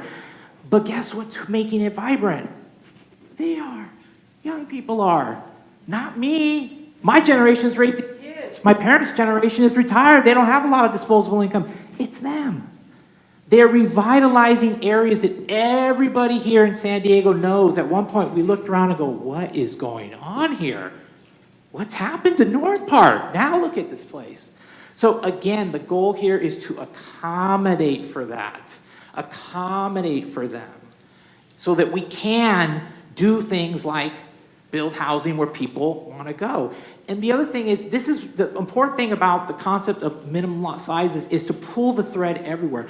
Because we also have to be humble to not understand where people are going to find value for their families, right? I live in Kensington. I think it's a great neighborhood, but people may say, yeah, I don't want to live in Kensington. It's too far from this, too far from that. People may say, I don't want to live in Point Loma. Okay, but I do want to live in Claremont, or I do want to live here. And then when they start to fill that in, lo and behold, when our government says to us, hey, guess what? We need to tax ourselves because we need a better transit system. We can now say, well, the transit system should go here, it should go there, because that's where people want to live, right? So we've got to be humble to not know where people like her are going to want to live. You've got to let her fill it in. Thank you. Stephen, someone asked, what is the political bloc right now to reforming the defect litigation issue? Like, what is standing in the way right now? Wow. Well, we can talk about who needs to be there. We do need the realtors there. They need to see that there's they need to be there. We need to have serious conversations with labor about what this ongoing crisis means, because the housing crisis, if we decline as an economy, that is fewer jobs across the board, right? We need to be able so I think we need to bring them on board. Beyond that, I don't know that there are any really organized blocks, but that has been a challenge. I think every year the legislature has brought forward something around construction defect litigation, and one year there was a slight improvement, but I think by and large this has been kind of a frozen issue. And so we need, I think what we really need is for voters to understand why it even matters to you, because if you're living in your house, you may be quite happy. Construction defect litigation may sound so abstract that why would you care? But it fundamentally puts pressure on housing, pushes the prices up, creates fewer opportunities for our kids to live here, to stay here, to thrive here. We have interns, by the way, in my office almost all the time. We have a couple of interns. Most of them leave the region after they finish their education here at this point. And part of it is because they get exposed to housing and the market through their work at the Federation. They understand it all too deeply. We can't fool them into saying, oh, don't worry, you'll find a place here. I don't know. I don't know if we will. We need the electorate, I think, more than anybody else. And if we can't get this through the legislature, then maybe we need some kind of an initiative that will make this happen, because that is why the initiative process exists, right? For us to take the power into our own hands. We have a couple questions about, corporations owning developments and coming in and, building these homes and driving up the prices. So one person asked, is there a way to cap how many corporations can come in and do this? Is that a question y'all can answer? I can jump at it. So what Seattle has seen with minimum lot size reform and building row homes, townhomes, is that it's not the big builders coming in. It's the smaller developers. And it makes sense, right? LISC is a bank. I get money from banks to provide as pre-development to affordable housing developers. It costs me the same amount of money to lend someone $5,000 as it does $5 million, right? These large corporations, they have a model of business that's like Costco, bulk, big. They're not gonna buy one home, two homes. They're just not structured like that. Maybe at some point they will, but what's gonna happen is you're gonna see smaller folks do this work. Your neighbors who are in construction or other folks, maybe people in labor who, say, hey, I wanna start my own firm, my own construction firm, great. So it's not, the play is not going to bring them in as soon. And the other thing is, remember what these large corporations are saying most of the time, like a Blackstone or whatnot, BlackRock. What they're saying to their shareholders is, we are buying single-family zoned homes because why? We don't think the zoning is going to ever change. We don't think these people will get their act together. Therefore, we're buying something with a lot of certainty, folks, right? So they're literally betting that a place like San Diego will never, ever, ever figure this out. Let's prove them wrong. Let's prove them wrong. Yeah, I guess I want to speak to why do we not want corporations in here? Because that's the question, right? So what do we not want about their capital? I'm actually more comfortable with them coming in making one-time money, building and selling condos, as long as then the subsequent owners build up the equity. When large corporations own rental properties, and we know rents are incredibly high, people are paying 50% of their income on rent. If they're skimming 50% of their income off and pushing it into shareholders in New York, which is the way we like to talk about shareholders here in San Diego, we're pushing money out of the region. We're basically creaming everybody's paychecks to put money into for shareholders elsewhere. That's more concerning to me than it is the one-time profit from making and selling a building. That one time you're going to sell it, yes, but then the people who live there are going to, instead of paying rent, they're going to be putting money into their own equity. And it's going to stabilize, it's going to keep, as a region, more of our wealth here. That is going to be good for all of us. I think we've created the opportunity for Blackstone, whoever you wanted to put a name here. We've created this opportunity by not building enough housing. And what happened in the Great Recession was we saw house prices plummet 40 to 50%. Well, guess what? Those homes are worth 200 to 300 times more than they were. And New York figured that out. Wall Street figured that out. And they said, well, shoot, if the greatest financial crisis in modern history, right, still hasn't had a negative effect on these assets, what will? So the problem, what they've realized is what has been clear is that because the supply is so constrained, because that graph gets bigger, we are not building enough housing. That is only going to continue to push prices up for the foreseeable future. And so we need to figure out a way to level that playing field, and the solution is more supply. Because once there's more supply and there's more opportunities for renters and buyers to buy something else and not be forced into competing over the same one available unit. I mean, realtors, right? How many offers do you get on a house when it gets listed at a fair market price? Our neighbor's a realtor. She says she'll get between 20 to 30, maybe 40 offers at or above list price on every single new listing. Yeah, and that's just the reality because supply is so constrained.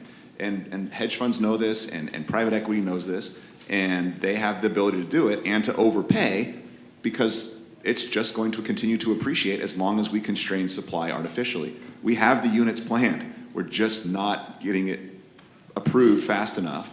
And I think what, again, we might all agree upon, and I heard you say it for sure, is ministerially approved. Guarantee in the process that when someone wants to come and make an investment, that they aren't going to be told no, that they're going to be able to do it, and then they can line up their own equity, their own capital, and build it on an understandable and appreciable schedule, and they know the outcome. And once you know the outcome, your underwriting changes significantly, you can pay less money, you can change your product type, it's a huge difference. But until that happens, I'm sorry, but we're not going to see Blackstone LLC 1 will then just say, okay, well, I own 5, but I'm going to create Blackstone LLC 2 and 3 and 4, and they're all going to own 5 properties. And it's a pain in the butt for them, but that's the reality.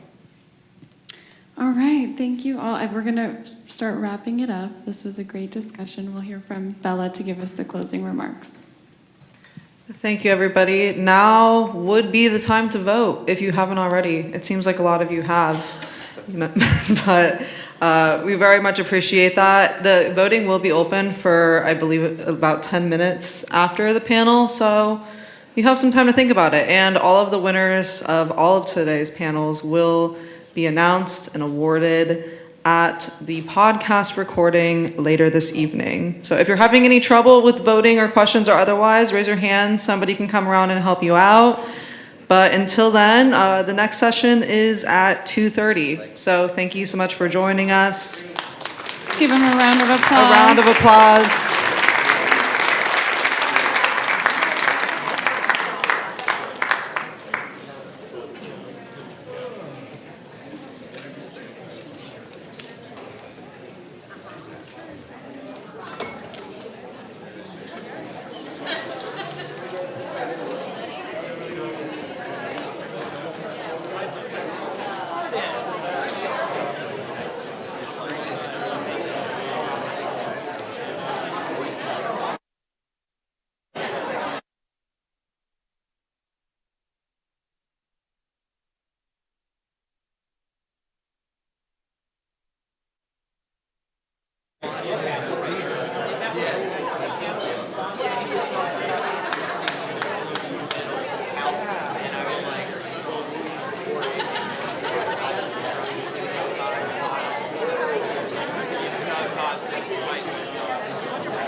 Everywhere they weren't supposed to be. They were supposed to be in the park, and they apparently weren't. No. But she has. Well, I don't want to be there, but I definitely was conscious enough of the cost and knowing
No, I wouldn't even know where to begin with these things. I just. Oh my God, George, so 1,000 years ago. Maybe a little bit longer. Dinosaurs roamed the land. Isn't that hilarious? I think I got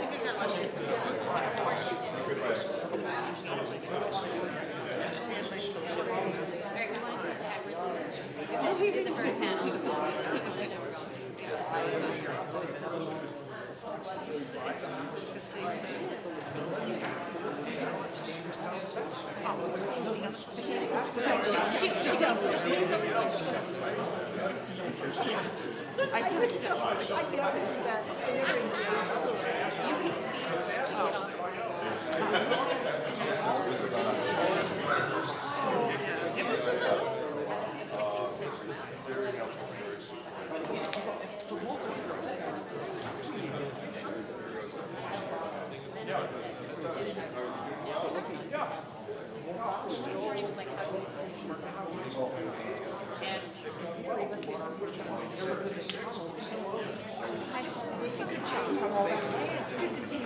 How are you? Oh,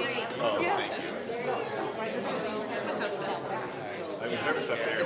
Bring your husband to the conference today. How are you? Good to see you. Good to see you too. Thank you guys.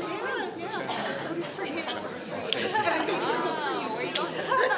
I wish I could be here. It's like 4:30, the results are going. We're literally dropping to the airport. Gotta get to Arizona. So, All right, have fun. corporate. Oh, that sounds so much fun.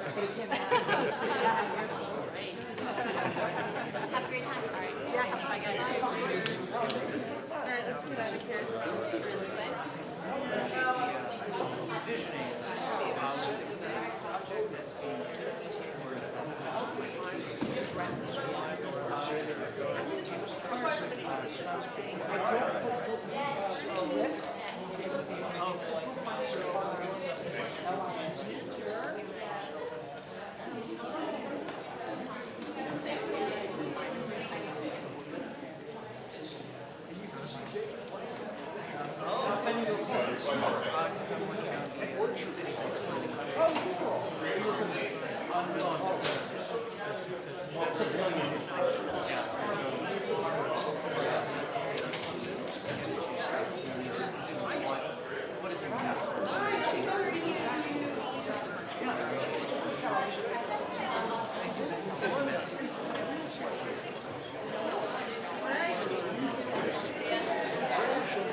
No, until there comes and says, no, that's not what's going to happen.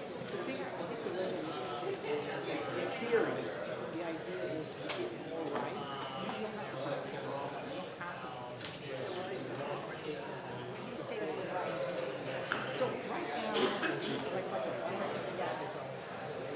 So right now, so if I can only do one thing, my right. One thing in that land, I can put one single thing in, that's it. That's it. And so if I say to you, oh, actually you can build 5 small townhouse boxes, you're giving me more rights. Right? Or if you're saying, you know, actually, if you have enough money, you can, in elevators, you can go really high. Now I'm giving you more rights. So it's ironic when you have all of us actually have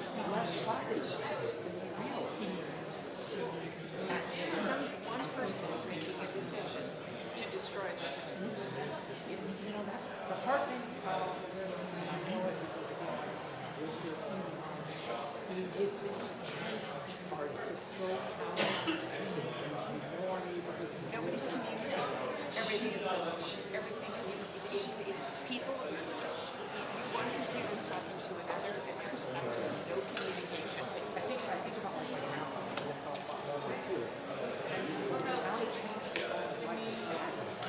Or my dad, I didn't realize this until a couple years ago. He told me, you know, you've been in LA. It's too late. And I said, that was the old LA. And then they built the freeway. Right? I've been on that road, yes. And all those things just change. The only way that we can stay in an environment where we just not because we just don't have that. People don't come to the United States Fund.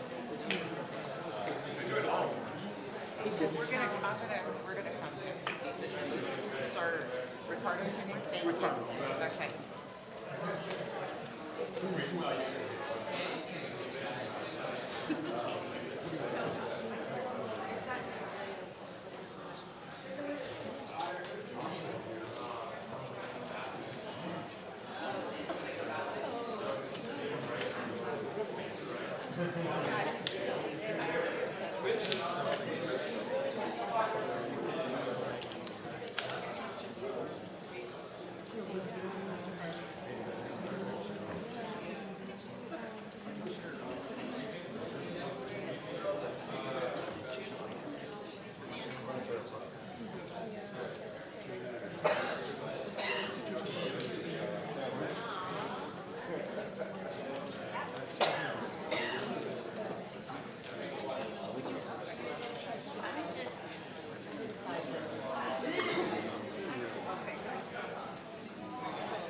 It's off.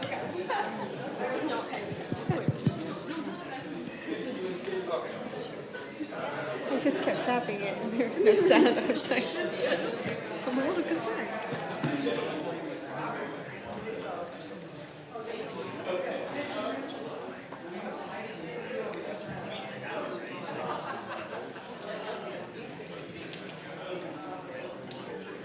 Hello, everyone. How's everyone doing? We're at the very end. Oh my gosh. Woo. How's everyone feeling? Yeah. Oh, come on. We've solved all of San Diego's problems, right? We fixed it. I think we're done. Ready to go home? Kick up our feet? Yeah. Now we have to do the state of California. That'll be easy. We solved San Diego's problems. Hi, everyone. My name is Andrea Sanchez Villafana, and I'm the managing editor at Voice of San Diego. Thank you for joining us today at Politifest 2025 Solutions Showdown. I hope you guys have had a great time hearing what sort of issues and solutions we could adopt or maybe think about to solve some of our region's greatest problems. So, in case you're not familiar with us, Voice of San Diego is a nonprofit investigative news organization committed to holding public officials accountable and giving you, the public, the information you need to be advocates for good government. As a nonprofit, we depend on members, donors, and sponsors like you to make our work possible. So thank you for your support. You being here helps us do the work that we do. So really, thank you. I'd I'd like to take a minute to recognize our sponsors who made Politifest possible this year. Special thanks to the College of Arts and Sciences at the University of San Diego for being our partner for the 8th year.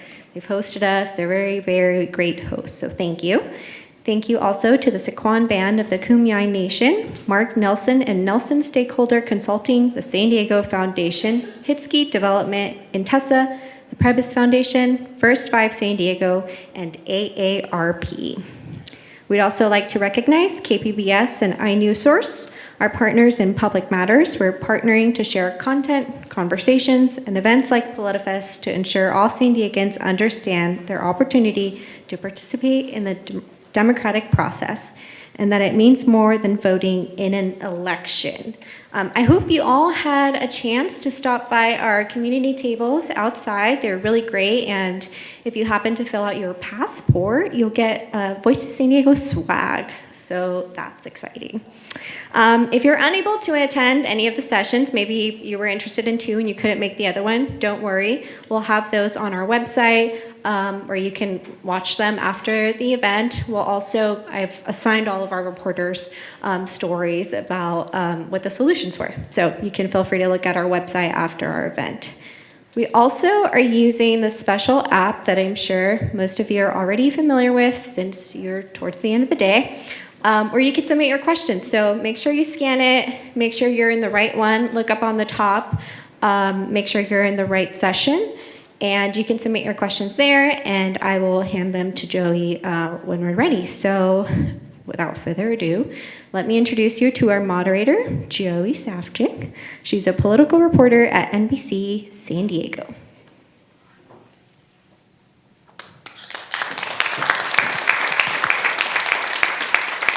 Hello. Is this on? It's on. Okay. I'm so grateful that you're here. I know it's the end of the day. You have so much information in your brains now, but I'm really grateful that you're here to talk about Prop 50 with us. All of the other Solutions Showdowns that you've been voting on today have been so informative, but those votes are really in the abstract. They're symbolic. This is something you're actually going to be voting on in real life in like 48 hours. So when you get home from work Monday, your ballot could very well be in your mailbox, and then you have about a month until Election Day on November 4th to vote on Prop 50. So this is a really worthwhile way to spend your time. Quickly, before we get into this debate, I would like to introduce you to our panelists. I'm going to let them introduce themselves, but very quickly, we have John Slavitt, who is the State of Gold podcast host. He's going to be opposing Prop 50. And then we have Assembly Member Chris Ward, who represents San Diego. He's going to be in favor of Prop 50. Very quickly, can you just give us your elevator pitches? John, take it away. Tough crowd. This is on. My voice is on us or on Prop 50? On you. On us? Yes. Okay. My voice is really loud, so if this doesn't work, I can just speak. Do you want mine? It's okay. You can all hear me. Great acoustics. I'm John Slavitt. I was born in Massachusetts. Higher. You can't hear me? Here. 1, 2, 3. All right. Next switch. I'm John Slavitt. It's important you can hear me. I've lived in California for 30 years. This is my not just adopted but real home. I live in Northern California and came down for this event. This is how important this subject is to me. So I'm very much looking forward to engaging in this dialogue with Chris. We need civil dialogue now more than ever in the U.S. with opposing viewpoints. I'm the father of 5 children growing up in California. My wife Dee is right there. Our youngest is 9 months old. Our oldest is 20. So we really care about the future of California, the future of democracy. I'm an entrepreneur. I've been an entrepreneur in tech, media, and real estate, and I left that a year ago to start a media company to put forward good ideas in politics. And my current podcast is called State of Gold, and the mission of the podcast is to source and promote the best ideas to turn California around, because California is in a very tough place for a lot of our citizens. So that's me, Chris. Well, thanks, John. Great to be back at Politifest. Now 2 years, I had a chance to have another debate last year with Senator Jones. Chris Ward, State Assembly member for the 78th Assembly District, which is a lot of our central San Diego communities. Loosely all defined, Balboa Park, up to Miramar, out to San Diego State College area, and some of the surrounding neighborhoods around that. So think about the central part of San Diego, 500,000 constituents. Now just finishing up my 5th year in this role in the legislature. We go back in January for the second half of this 2-year session. So it's really nice right now. I'm a couple weeks off of the end of session to be to breathe, to be able to come home. Out at Mira Mesa Street Fair this morning, out and about at our town councils, had my own town hall last Saturday, my first one of this fall, to really take a lot of that input and make sure we're designing a work plan that meets the moment right now, because I think John and I would agree that there is a lot of need, there's a lot of demand, a lot of crisis that California is facing right now, and it's about putting forward those good solutions. And I get to be the vessel to be able to help make some of that policy change and budget decisions in Sacramento for San Diego's behalf. Also like John, a father, but never made it to 5, so happy to have 2 kids that are a 1st grader and a 6th grader right here in our San Diego public schools. Great to see them every night now that I get to be home full time. Assistant coach of a soccer league on Saturdays, and that kind of rounds out my profile at the moment. Perfect, thank you. Okay, that's not working. Maybe this will do. We did that. Prop 50. Let's talk about what Prop 50 is. You've all probably been inundated with mailers and advertisements and YouTube videos and commercials by now. If you haven't, wow, good for you. But let's just break it down very quickly. I'm going to give an objective overview, and then obviously you will both have the opportunity to make your case. Nope, that didn't work. It's this one. There we go. Like I said, Election Day is November 4th, but your ballot will be in your mailbox on Monday or sometime this week. And what you're being asked to do is to approve or reject new congressional district maps. These maps were drawn by Democrats in the state legislature, and they give Democrats an edge in the 2026 midterm elections, which are coming up faster, I think, than any of us could possibly imagine. They are designed to flip 5 seats here in California, leaving only 4 seats to GOP control in the state if everything goes according to Democrats' plans. Does that work? Okay. So the ballot measure itself says that this special election is a direct response to efforts to redistrict in Texas to favor Republicans in the Lone Star State, which they did at the explicit behest of the president over the summer. Democrats would argue that Trump was worried about Congress slipping from his grasp in 2026. But here in California, these maps on your ballot in November were drawn up in Sacramento. They were approved by state legislators, and not the Independent Redistricting Commission that you all as voters approved a decade and a half ago. But the measure does state that that power would return to the Independent Commission come the census in 2030. So, too long did it read, which for my dad, TLDR, now you know. Yes on 50 means you would approve the new maps, you give Democrats an edge in 2026. No on 50 means we keep the maps as they are currently drawn, and the power, the responsibility to draw maps remains consistently with the Independent Commission. Okay, so now we have a basis, knowledge. I'm sure many of you already know where you lean on this, but I think it's really important, like John alluded to, that we hear each other out and we have some civil discourse, right? Ready to jump in? Indeed. Okay, let's do it. Okay. I'm going to start with questions that I'd like for both of you to answer, and then we'll jump in and get your individual perspectives on a bit as well. I forgot I was going to ask you both for your favorite book as part of your introductions. Maybe we can get to that at the end. Okay. So first of all, in your own words, perhaps a little bit less unbiased or impartial than mine, what are you asking people to vote on? Assemblymember Ward, why don't you Sure, we'll start with the yes side. We are asking people to vote yes on 50 because this is an existential matter for our interests here in California specifically. And I'm going to argue, regardless if you're a Democrat or Republican, this is why we put the question on the ballot. We are the only state in the country that's actually asking voters if they want to make this change because, of course, The legislature doesn't have that power so directly, like Texas, but not just them. Kansas, Missouri, other states are looking at this too right now to shift the balance of power in Washington, D.C. So why is this so important? It's not just about do we want to have more Democrats and do we want to have be able to take a vote and be able to redraw maps and create some kind of a political advantage. There is a practical outcome that matters to Californians, and that's something I've been living with, we've been living with all year long, and that's the threat of Trump policies on our communities, specifically on California communities. The only check and balance in that power is possibly getting a Congress that's willing to stand up. And you're right. Normally, in mid-year elections, you see the party that's not in power in the White House start to gain seats right now, and they only have a 3-seat majority as it is. We are seeing evidence of that in state legislative races across the country where Democrats are overperforming Trump's performance in that same district by 18 points on average. So we know that the wins are there for change in Washington, and we desperately need that if we're going to have some sense of normalcy for a lot of the decisions, a lot of the impacts on our community. But they're moving the goalposts through these other states without voters' consent. And so Proposition 50 is titled the Election Rigging Response Act. We have the power as California voters to be able to mitigate some of the impacts that we're seeing from some of these other states, to be able to go toe-to-toe and be able to actually say that we can have a shot at drawing maps that counterbalance what we are seeing in other states. That brings fairness to the control of Congress. It's still up to the voters in the midterm elections, and that'll be a whole separate debate and an election cycle, but at least you are leveling the playing field to have a fair outcome for power in Washington that affects our communities. John, go for it. Yeah, we can keep the energy up. You can. I don't mind now. This is a very casual, informal debate. We're not doing opening statements or anything of the like, so we don't mind a little bit of audience participation, but keep it kind.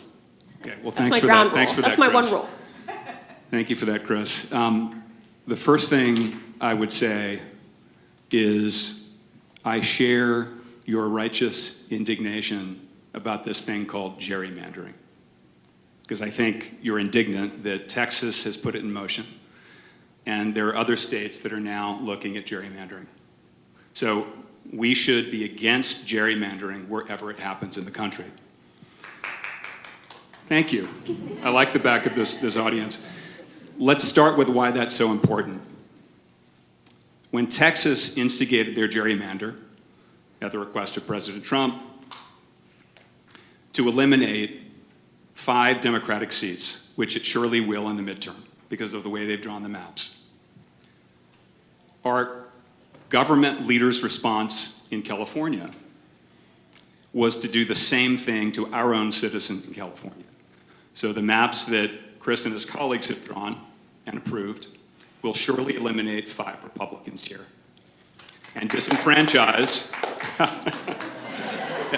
well, hear me out, and disenfranchise several million people in California. And what has resulted from those first 2 actions in Texas and in California? Now we have actions and whisper campaigns going on in many states across the country, either dominated by Democrats or Republicans, to do the same thing to their minority parties, to bludgeon them out of existence through politicians going into the back room, proverbially, that smoke-filled room of old, and drawing maps themselves for purely partisan interest. And so what I would say to Chris and to all of you is that while if you're a partisan Democrat in California and you look short-term, you say, this is a win for California. We're eliminating the Republicans. But we're trading our long-term democratic soul as we the people. It sets a terrible precedent for the country because as goes California, so goes the country. We have influence. What we do matters in the country. And what's being put in motion has no end. Where does this end for democracy? Where does it end for America? It goes into a very dark place. So in the course of this conversation, I'd like to hear Chris explain where he thinks this goes for the country. I think it goes nowhere good. So I'll start with that. I want to follow up on that. Does the onus to answer that question solely fall on California, though? I think lots of people would argue California didn't start this. Yeah, so, yeah. So, yeah, so you could argue that there's a chicken and egg, perhaps. Yes, Texas went first. Their legislature drew the maps for purely partisan gain for Republicans to eliminate Democratic seats. They don't have an independent citizens commission like we do.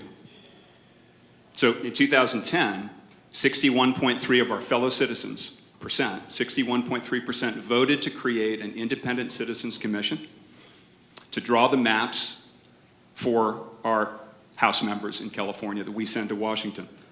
That was enshrined in Article 21 of the California State Constitution. And we are now looking at a ballot where a simple majority of just over 50% can suspend our California State Constitution.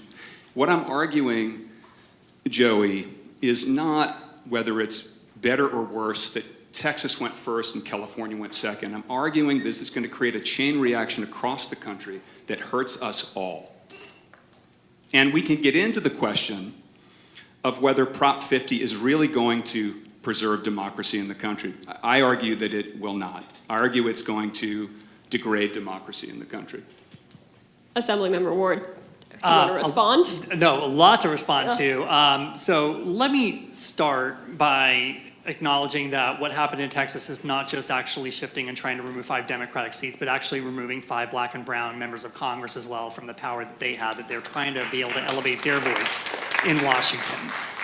And we have a unique opportunity and a unique option here in California with the consent of our voters, not just because actually we're required to do so to be able to go back to the Constitution. They put it in, only the voters can change it in the first place, but also that validates, I think, that there is popular support for this proposal here. Nobody got to have that say, or nobody got to actually ask the voters in Texas or Kansas or in Missouri that have already begun to take action, other states to follow. There are a few other states, I would think blue states, that have the option of possibly looking at that. Some of those through the legislature, others through possible voter consent. But the overwhelming option, if you really took this to the full scale nationwide, yes, Republicans could net a lot more seats. Nobody can make up a difference like 5 seats like the state of California. And so we do have both an interest here for California's purposes, but also our share of responsibility to national outcomes because every American would be affected.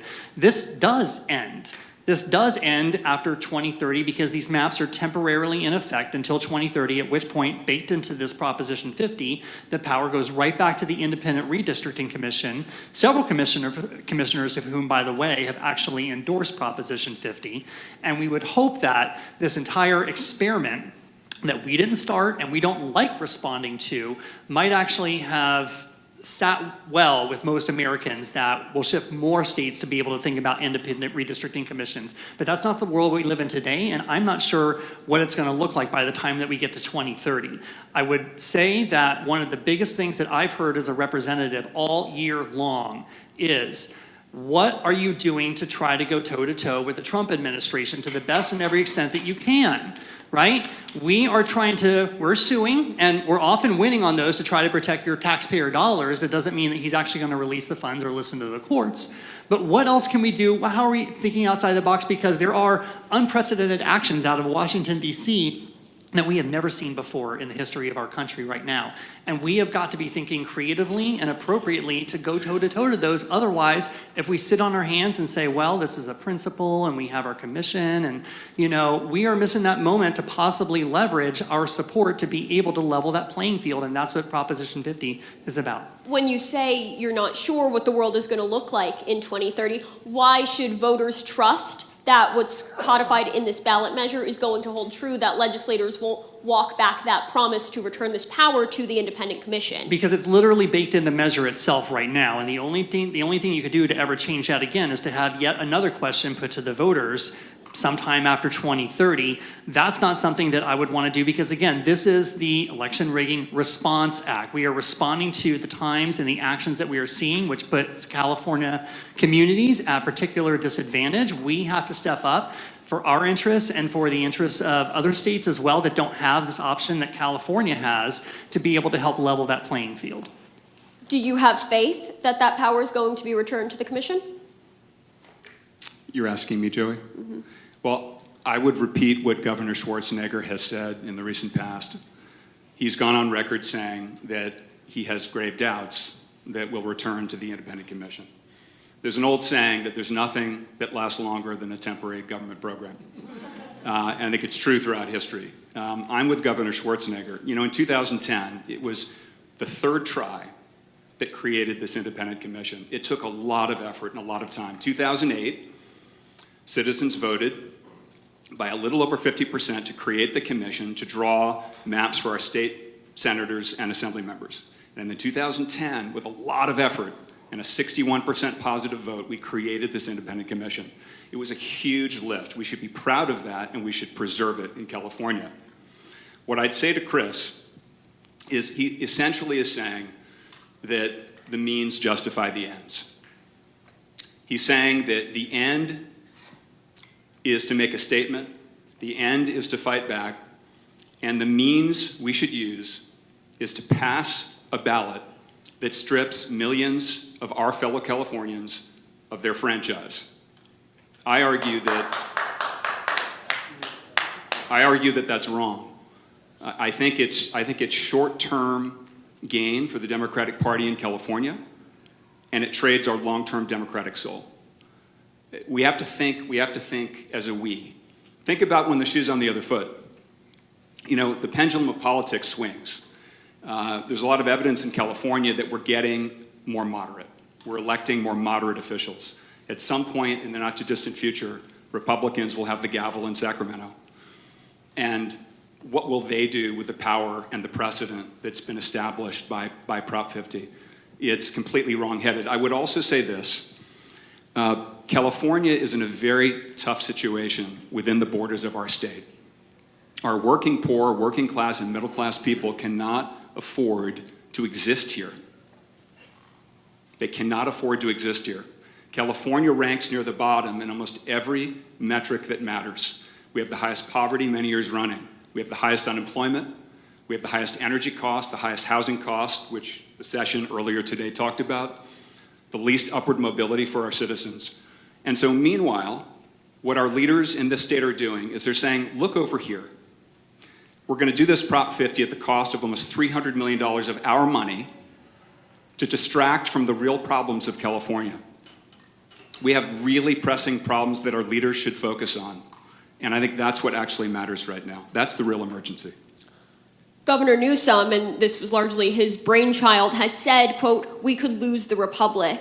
Are the stakes that high in your opinion, Assemblymember? I absolutely do agree, because we know and we've experienced, we've all been watching this movie together this whole year, that there is no check and balance with the congressional majority right now. And if you are changing the way that that majority is formed and artificially predetermining what the majority is going to look like for the next 2 years after that, we know, if past this prologue, that we are not going to be able to have any changes that we deserve as a country right now to be able to have that check and balance through the powers of Congress. The ability to hold officials accountable, to be able to call those hearings, to be able to pass a budget. You know, the stranglehold that the Trump administration has on congressional Republicans, who I got to believe, just if a few of them would have a little backbone to stand up to that, would be able to at least have some sense of balance in DC, but they don't have that backbone, and so we're not getting that experience right now. And if everything was on the natural right now, if we did not have this redistricting ploy being worked on nationally, I still think that, you know, the country would respond as we have historically and we're seeing in recent trends, and we'd be able to at least have some comfort that we'd be able to take a half step towards normalcy post the 2026 midterm elections. You know, I think it did. Just went out to you. Sure, thanks.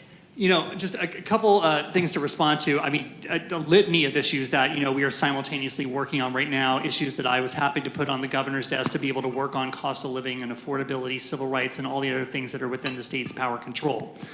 But none of that, all of that pales in comparison, and I'll address as well the cost of this election, pales in comparison to the billions, if not tens of billions of dollars that are not coming into California right now because of this authoritarian and just, unitary action that we're seeing out of Washington. It started, of course, with the withholding of fire relief funds for our communities. It started with opening the floodgates and wasting water in the Central Valley, the threats to our schools, the threats to healthcare systems, the threats to, for dollars that are conditioned against things that Californians don't want to see for themselves, for their states' rights. And so when you add all of that up, recently, of course, the threats to our higher education facilities right now, in the billions of dollars that they are trying to withhold, which the courts have already looked at and said, that was a wrong decision, you must pay that money. We're hoping that money comes to us right now if they listen to the courts. So the $280 million or so that this will cost us right now pales in comparison to what is on the line for California over the next 3.5 years. It is a good return on investment if we take this shot. A few things. The first is, none of the things you've mentioned are actions in the House of Representatives. All the things you've mentioned are executive actions. I just want to make that clear. All of the actions that Chris has mentioned, the Trump administration has been targeting California for, withholding of certain funds, those are all executive actions.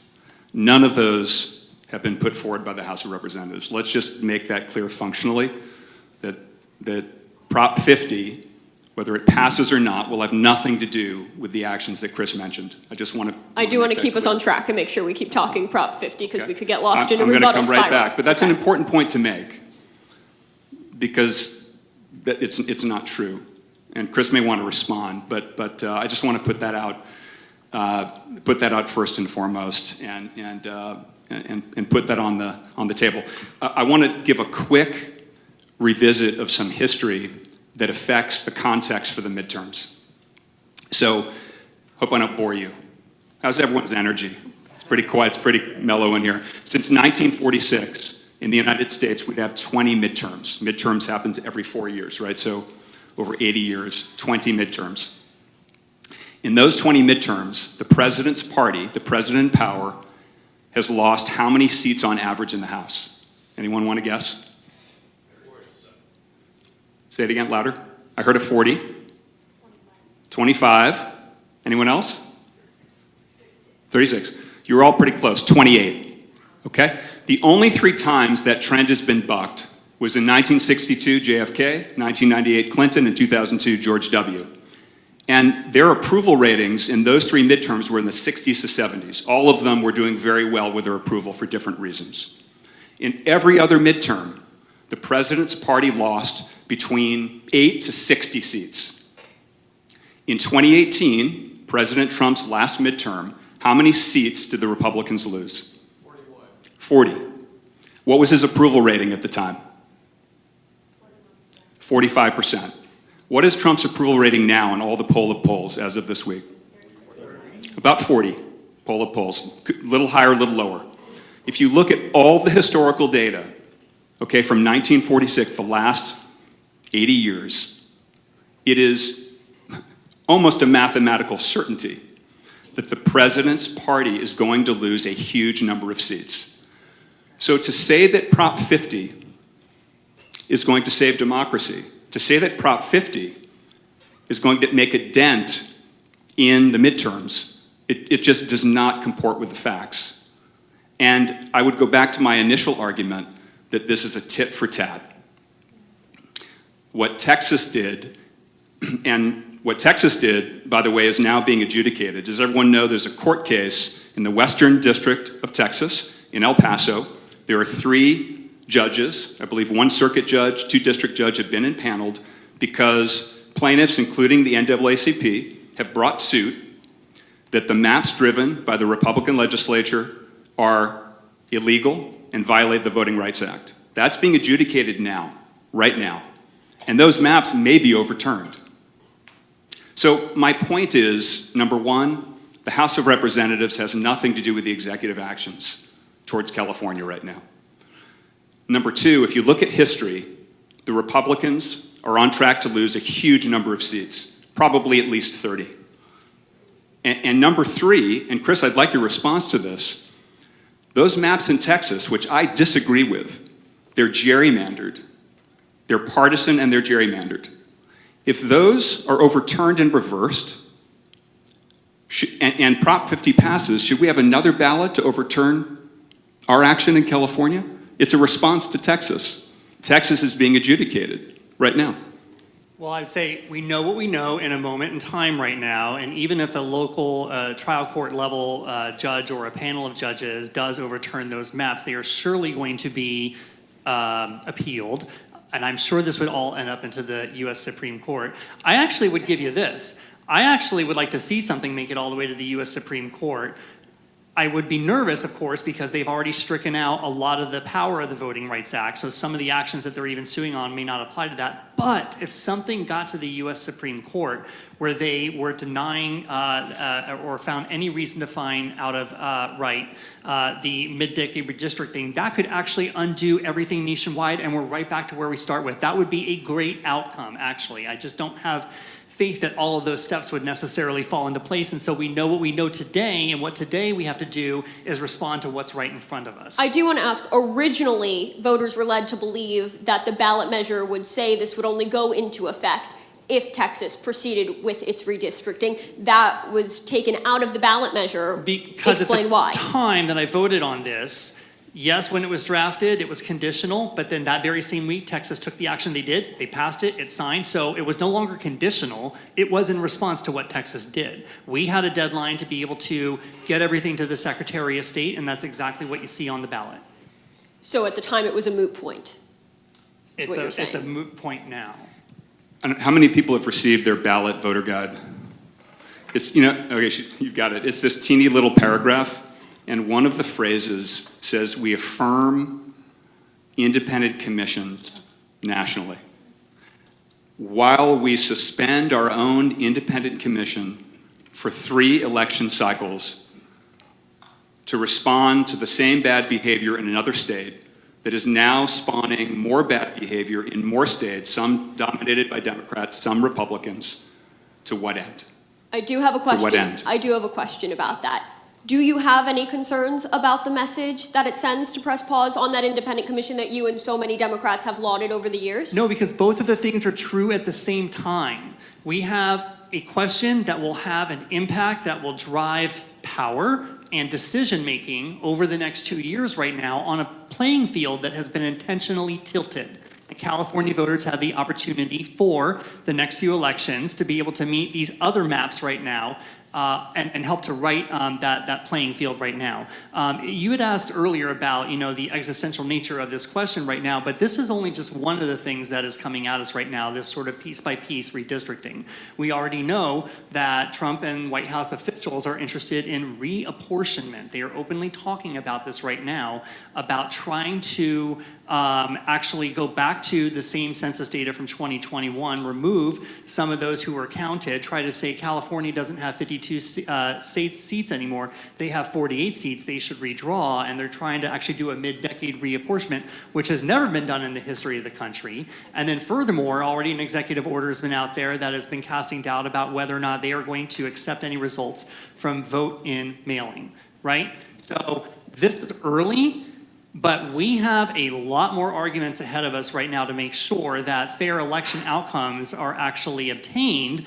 We are walking into a very difficult year when we get past this midterm or this special election, where we are going to be participating in the right to make sure that the outcomes of our election are fairly respected at every step in the way.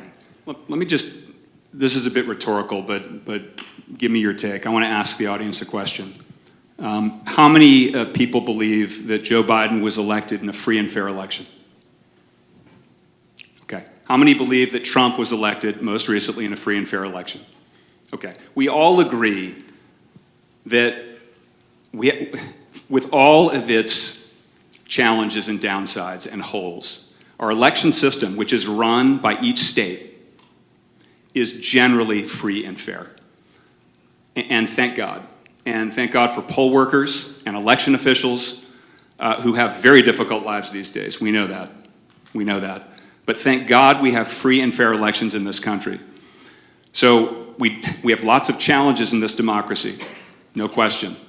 But the integrity of our state-by-state election system is very strong.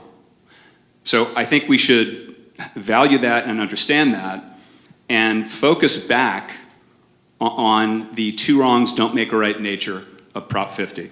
And where does this lead us? Where does this lead us when power changes hands in California? Where does it lead the rest of the country?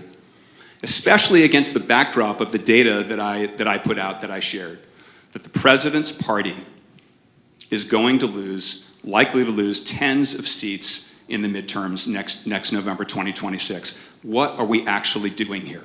Where is this actually leading we the people, this country? What would the consequences of not playing this eye for an eye game be for Californians? The consequences are, we are aware that a outcome has been skewed in the power of Congress. And yes, the power of Congress does have the opportunity to appropriate funds, to hold some of these departmental decisions accountable, to participate and put up weight against some of the Trump administration's actions right now. So it's important that if that's the will of the voters nationally, that we have that majority afforded to us. But the consequence, I think, of looking at this and saying, no, I'm a no on 50, we shouldn't take this opportunity right now, is that we are just willing to let other states predetermine what that outcome is going to be, and that's going to affect decisions that could come back to harm California communities. I want to talk a little bit about the campaigns themselves. Obviously, a lot of money has poured into both sides thus far. I saw a spokesperson for the opposition say that the Yes campaign is really reaching its base, the Democrats. This has obviously become distinctly partisan. I think we've heard shades of that in this conversation, while the opposition campaign is making a concerted effort to reach independents. And I want to know how that lands with each of you and if you feel that's accurate. I would say it probably is generally accurate. I mean, we're trying to reach anybody, one, that's willing to vote, please vote. Two, because special elections don't always turn out like the highest outcomes. But two, we know where this started. This started through a very explosive conversation, national conversation in July. And that was brought before the legislature, of course, because we had a narrow window to decide if we were going to put an action to the voters or not. But we know this started by Trump asking the Texas legislature to bend the knee and actually do something unprecedented on his interests and his behalf. Now, thank God, if I remember back to the 2020 election when he did the same for Georgia officials, they were unwilling to find him 11,400 votes. And they said, no, we're going to have a free and fair election outcome, go away. But that wasn't the case in Texas. They basically said, is July soon enough for you? And so the question, again, is in front of us right now. It's gross. It is unfair. Nobody wants to be in this position, and I wish we didn't have to. But if what I'm hearing from a lot of our constituents, we are in an unprecedented time, when are we going to go toe-to-toe with this overreach of action right now and need to overreach and punch above our weight ourselves? And that's the question before the voters right now. If the campaigns are narrowing who they are choosing to target and talk to, it's a turnout question. Certainly I would know that we would want to turn out more Democrats on this question because the origins of this question originated with Trump. This is a yes on Trump or a no on Trump's interests.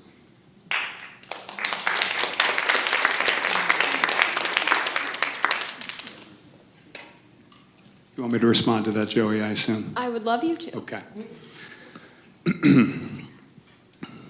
So today in California, we have 52 House seats, largest delegation in the country, largest state, 39 million people. Who knows how many Republicans and how many Democrats? Chris, how many Republicans in the delegation? There are 9. There are 9, okay, that's right. I gave you guys that answer at the beginning. There are 9, and so when this redistricting happens, the way the maps are driven, and who's seen the maps? Anyone actually gone on and looked at the simulations of the maps? Yeah. So the maps are drawn in some fairly outrageous ways where, we're now connecting Modoc County which is on the border of Oregon, and it has got this long skinny piece that comes down to Mill Valley and Marin County, right? And we've got another district shaped like an elephant. And of course, if you look at the charter of the Independent Citizens Commission, the principles of drawing districts are that they're compact and they represent communities of interest. And what I would put to you is that in a democracy, a party that wants more seats should compete for the seats. And I believe that in Texas, that if Republicans want more seats, and we'll see what happens with that case, it could be that the NAACP prevails and they throw out the districts and they have to be rewritten. But let's see what happens in that case. And if Prop 50 passes, it may also be adjudicated, and we'll have to see what happens in that case. But I believe that politicians should put forward better arguments, more moderate policies that actually appeal across the aisle and win seats based on merits. And instead of going into a back room, like happened in Texas, like just happened in California, and is now beginning to happen in states across the country, again, some Dem, some Republican, where the will of the people is subjugated to the will of politicians who choose their voters. What happens when politicians choose their voters? There's no competition of ideas. If you can fog a mirror, you can get elected. There's no competition in the district. Voter trust and voter engagement goes down, and it creates more and more and more partisanship. And what I'm saying is that we are better than this in California. I'm saying we're better than this. We should honor our independent commission and uphold democratic values and show the country what a functioning constitutional democracy actually looks like. Because, Chris, I'd like to ask you, how does this play out across the country? We've got a tit for tat. Texas and California cancel each other out, or they don't. And hypothetically, other states go at this. Where does this lead for our democracy? And how does this actually guarantee a better outcome for California, given the fact that the president's party is likely to lose 30 seats or more in 2026? So, quick answer that I'll say again for another time is that this helps to be able to level a field about how the majority in Congress is decided, and if there are actions that are predetermining certain outcomes in some states, we can counterbalance that, and that is that. So I like where we were going, though, because this is not, sort of getting off of, like, do we redistrict or not redistrict, and what is the origins of that? But what about these maps? Because that's actually exactly what was plaguing me as I was thinking about whether or not to put forward these maps to the voters right now, because I like our Independent Redistricting Commission's criteria. I want to make sure that the Voting Rights Act is respected, that communities of interest and communities of concern are connected, and that all the other things that we go into, that the commission goes into, we as Californians go into, and also do locally here in San Diego with those maps, that all of those are respected. And I was really encouraged when we got the feedback from consultants that were helping us understand different permutations of these maps, that these values were upheld. And so many of these alignments that we see in the maps before voters today were the very same different alignments that the commission was weighing when it had all of the data and it was doing its public map drawing back in 2021. It said, I've got two different options. A district can go this way or it can go that way. And they chose Route A, and we are choosing Route B. And making sure that issues of congruity, that we are actually having maps before voters right now that have fewer divisions of cities and counties than the adopted maps that are in place today, that the Voting Rights Act is respected, and furthermore, we actually, if these maps are approved by the voters, would increase the number of Latino empowerment districts by 1. We are replacing, or we would propose to replace on these maps, a district that was actually in effect from the 2010 redistricting commission's work in southeastern Los Angeles. That disappeared in 2020. That was fine. That was that commission's purview. But the maps decided to put that back in there. And what that causes is a cascade effect through Orange County and right down to San Diego, which is the origins of why you see the San Diego maps potentially very different than what they are today. Because, of course, everything compresses. You have to have equal population right now. So this idea about disenfranchisement doesn't sit terribly solid with me, because 1, we see disenfranchisement even more exacerbated in some of these other gerrymandered maps, but 2, Every one of those districts is going to be able to elect its representative by a majority outcome, and that would be the will of those districts. What would you say to... Joey, sorry. I want to follow up on that. What would you say to the hundreds of thousands of Republicans here in San Diego County who could lose a Republican speaking for this county in Congress? I want to be flip. I would say that you will have a better representative than you do right now. I want to, Chris, John. You just flip-flopped and flopped again on both sides of this issue. I heard you say previously that it's gross that we have to put aside the Independent Citizens Commission. Those are your words, I believe. And I believe the reason you said that is because the gerrymander that has happened, that we're voting on for 11-4, is gross. You said it was in service of a higher purpose, which we've been debating for almost an hour. You said they were gross, and you wished we could keep the commission, and now you're arguing on the other side, actually these maps are better. Oh, hold on, I'd like to finish real quick, sorry. Both can't be true. They're not true. Listen, gerrymandering on racial lines is illegal, immoral, and against the Voting Rights Act. Gerrymandering on partisan lines is legal, and the Supreme Court affirmed that this decade in a case. This is why California can do it right now, and this is why Texas can do it. When the party in power decides to gerrymander and draw maps to eliminate their competition, which is what's happening in Texas, in California, and potentially all across the country, it's actually legal. Whether it should be or not, take it up with the Supreme Court. They decided it in 2020, okay? So Chris, you've just been on both sides of these issues. If the maps are gross and you want the independent commission in place, why are you arguing now that the maps are kind of better? I find that argument offensive to principle. Yeah, you misconnected two things there. The action that we have to take is offensive and gross because we need to have this response, but I argued earlier, and I'm arguing that we do have to have that. The maps, by these metrics, are better if you care about connecting those communities of interest and if you care about the voting power and be able to have a representative from a community of color, which, by the way, the Supreme Court didn't say that you can't consider that. They said that you don't have to adhere to that. They struck down those parts of the Voting Rights Act. We in California can go above what they believe the Voting Rights Act says and is still in effect. And we can say, no, we're going to go back to the principles as we've always known them. And we do want to make sure that minority empowered districts are at the forefront of some of our decision making. And I want to take a more bird's eye view because we're getting really granular now, and I want to make sure everyone's getting what they need to know what they're voting on and how it impacts them. So I do want to ask, this is being postured as a referendum on the Trump administration, on healthcare policies, on immigration policies that are largely unpopular here in California. How does the opposition push back against that? Well, I think that you have to look at what Prop 50 is really about, what is motivating it, and whose interest does it serve, and does that align with the people of California or not?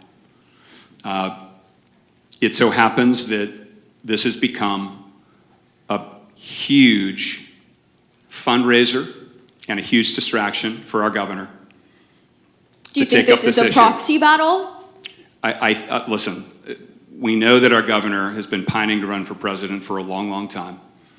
And this issue has become a fantastic fundraising vehicle to position himself for 2028, number one. Number two, it's, I think, beyond coincidental that Mr. Rivas, our Assembly Speaker, happens to live in one of the new districts that's been created.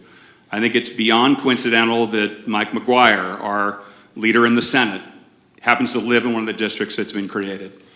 I think there are interests being served by this proposition that have nothing to do with President Trump.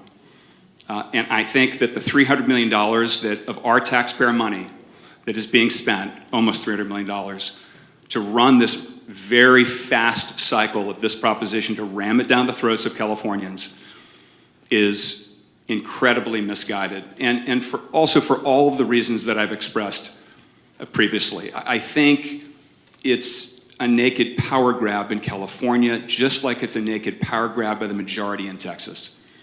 And just like we put in motion across the country in other states where majority parties are going to try to grab power from their minorities in their states. I would say in terms of representing the voice of people in California, we have 43 Democratic elected members of the House who speak, I think, very clearly and very effectively for many of their districts in California. And we have 9 Republicans who speak for other districts, many of them rural populations. Rural populations historically underrepresented in Sacramento and in Washington. And I would put it to Chris and all of you that to say that Prop 50 is defending democracy when it is disenfranchising millions of people in California is wrong. And I'd say again that I think what politicians and parties should do is put forward better candidates with better policies and better arguments to win over voters in any state, whether it's Texas, California, or anywhere else. Assemblymember Ward, I do want to press you on a question I asked earlier. I think your response was well received in this room, but I do want to ask in earnest what you would say to the voters who are currently represented by a Republican who would not have someone align with their political views speaking for them anymore here in San Diego County. I served with a congressman named Adam Gray, who represents the Central Valley and represents his constituents very well. I know Josh Harder has represented rural constituents in the Central Valley very well. Again, I would argue to many of those that their current Republican incumbents are decimating their Medicare, they are harming farming communities right now, and they could still hold on to a lot of their partisanship and their interests, and they may not ever let that go. But I think that many of those communities are left even further behind because, I'm speaking right now, because of the ability for the representative to speak up on their behalf in a better way.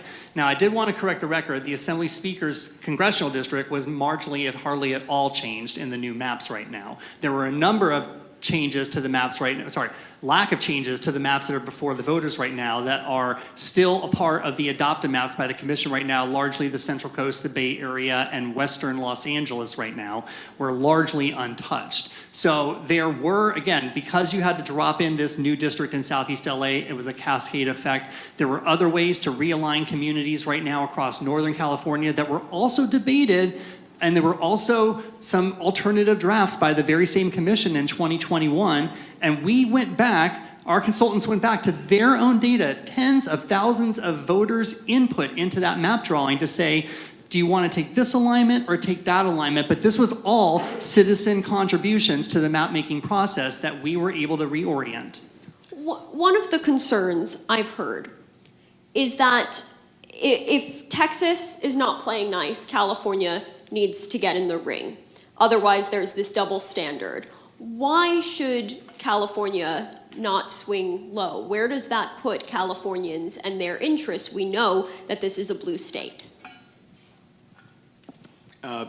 Well, we're a blue state with patches of red. One response to Chris is, again, I believe, and he just mentioned a couple members of the House who have successfully appealed across political divides to win their seat in rural areas in California. Politicians shouldn't choose their voters. Voters should choose their politicians. I think what Chris was saying is, hey, trust us, we've drawn these maps even better. Oh yeah, we've suspended the independent commission, sorry. It's almost certain that all of these 5 Republicans who represent each 750,000 citizens in California, they're going to go away to be replaced by Democrats. That is a top-down approach. It's politicians telling citizens what they're going to get and what's right, as opposed to politicians putting forward better ideas in fair districts written by an independent commission and winning those seats the old-fashioned way, whether they're Democrats or Republicans. I have 2 more questions I want to make sure we get to quickly. Something I think has gotten a bit lost in this conversation, not just here, but broadly, is if the Democrats do win back the House, besides creating headwinds for the Trump administration, what policy do you hope they'll enact that would behoove Californians? There would be an accountability for a lot of the executive actions that were taken right now to make sure that we are at least shining a spotlight on those in formal hearing, and then also appropriating a budget. Look at where we're at right now during a federal shutdown, appropriating a budget that would help to advantage a lot of the programs that we have right now. You're going to have to argue with the Senate, which I can read the tea leaves just as well as anyone else, and I don't see the Democrats. I think it's much less likely that they take control of the Senate right now, so you're going to have a deadlocked Congress right now. It's tougher, but in my opinion, it is more advantageous for us to be able to fight and to have that platform to fight for interests that are specific to California or to all Americans right now, if you're thinking about healthcare, higher education, on down the line, rather than ceding all three the presidency in both houses to one-party rule in Washington right now. It's the best step that we can take, and I would like to be able to see us at least play on a level playing field as we're approaching those midterm elections. As evidenced at times by this conversation, we've seen this campaign get quite bitter. We have also seen it take on partisan hues. Has this deepened the divide in the state of California? And if so, is that worthwhile? Well, I would just say, I think we're both passionate, but I will shake Chris's hand after this and hope to have him on my podcast, truth be told. No, I'm not kidding. We're going to do it. We'll do it. Because this is all about civil dialogue, and that's why we're here, and that's why this is so important. Listen, will this deepen the partisan divide? It's certainly stirring up a ton of passion. I believe the way this whole thing has been framed is Newsom v. Trump, which advantages both of them, really, if you think about it. Both can raise huge amounts of money on this. In campaigns, if you're not all campaign election law experts, when you raise money for one campaign, in many cases it's fungible, you can use it for another campaign. So one of the biggest contributors to the Yes On campaign was Governor Newsom's recall fund. He wrote a huge check from that to the Yes On 50. This is serving to raise huge amounts of money nationally, and I think distract us from what's happening right under our noses, which is that a short-term win, perceived win for Democrats in California is trading our long-term democratic soul. And I think California should be a leader and a beacon for what's right. Our mission should be to do what's right. Will this increase the partisan divide? Probably. I think if you think about the almost 3 million Republicans who will lose their representative just in California, how they're going to feel after this, and what they're going to be motivated to do when they take power, and the shoe is on the other foot, I think it's the wrong precedent, and I really do think it increases the divide. And again, with respect to Chris's arguments, there is no way that what Texas and California are doing are going to make a dent in what is highly, highly, highly likely to be, based on historical fact, a massive change in the House pro-Democrat. And what we will have done is increase partisanship, disenfranchise people in multiple states, and further fracture our democracy. And I think Californians are better than that. I would argue this is way more corollary than causation, the outcome of this election, that deepening partisan divide, and I would also argue is often thrown at us by the actions of President Trump himself, and a lot of those around him is going to continue to come at us regardless of the outcome of this election, and regardless if we had this election at all. So we have, and I agree, the way out of this is better civil dialogue, which, by the way, I've got great relationships with many of my Republican colleagues in the legislature right now. There are areas that we find agreement. We solve some pretty tricky policy questions, and sometimes we do so because of their votes to get us over a majority threshold, with enough Democrats not being in support of housing policy or what have you. So there are other ways and other approaches that we will continue. I will continue to hold myself accountable to a lot of better practices and how we conduct ourselves as office holders.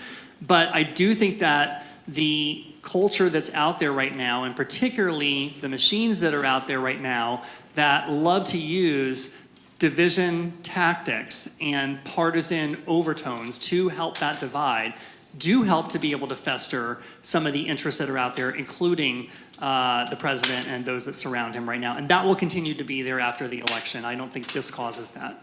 Okay, we got really into the nitty-gritty in this conversation, so very quickly, one sentence. Please tell us, what are you asking voters to approve or reject in the next month? I'm asking voters to vote yes on 50, the Election Rigging Response Act. Why? You can have one more sentence. Okay, one more sentence. I'm asking voters to consider voting yes because the outcome of this responds to actions that we are seeing in other states, and you have the opportunity, you uniquely have the opportunity as California voters to speak your voice and say, we need to be going toe-to-toe because this is going to affect power in Washington, which affects me. Well, I'm asking everyone to vote no on Prop 50.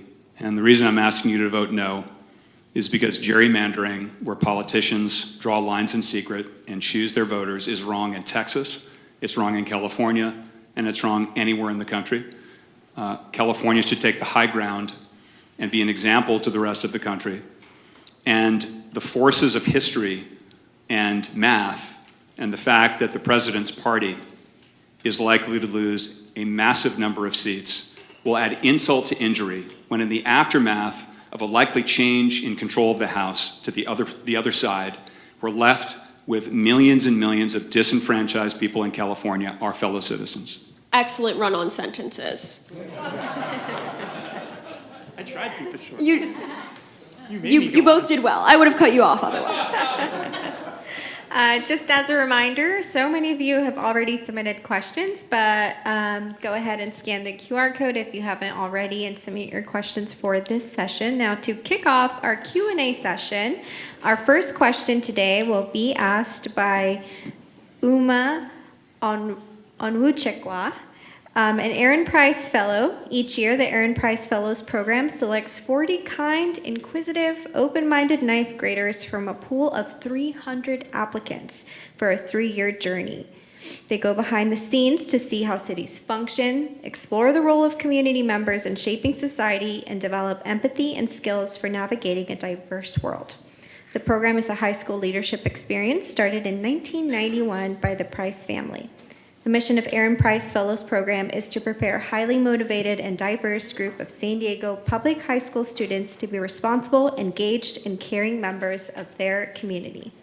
Today, there are over 1,000 Aaron Price Fellows alumni, with 500 locally carrying out the mission of the program by making a difference in their families, careers, and communities.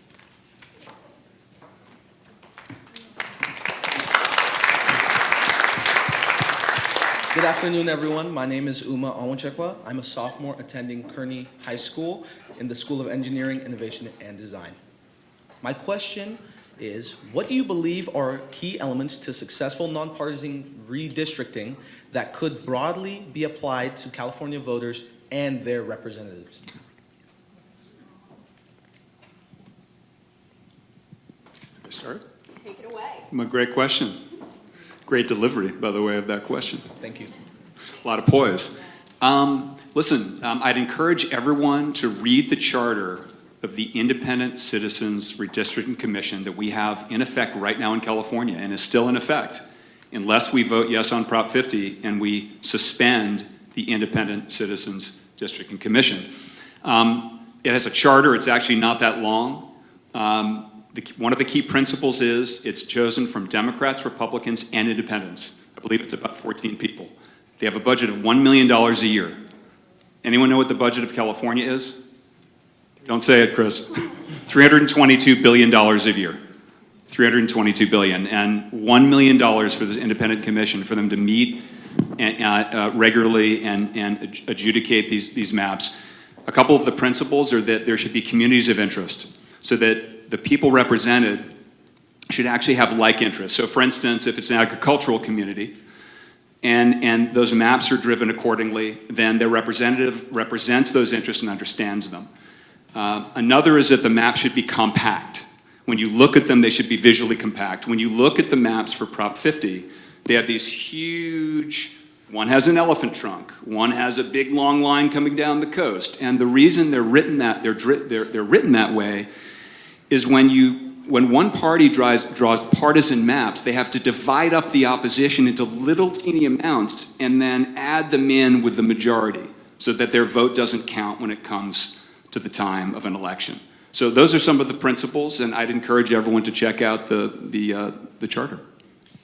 So yes, the principles are there. They're also embedded with our San Diego County, San Diego City independent redistricting commissions as well. And so we definitely agree on the principles, but some nuance to understand as well. One, with respect to compactness, that is it can be subjective right now.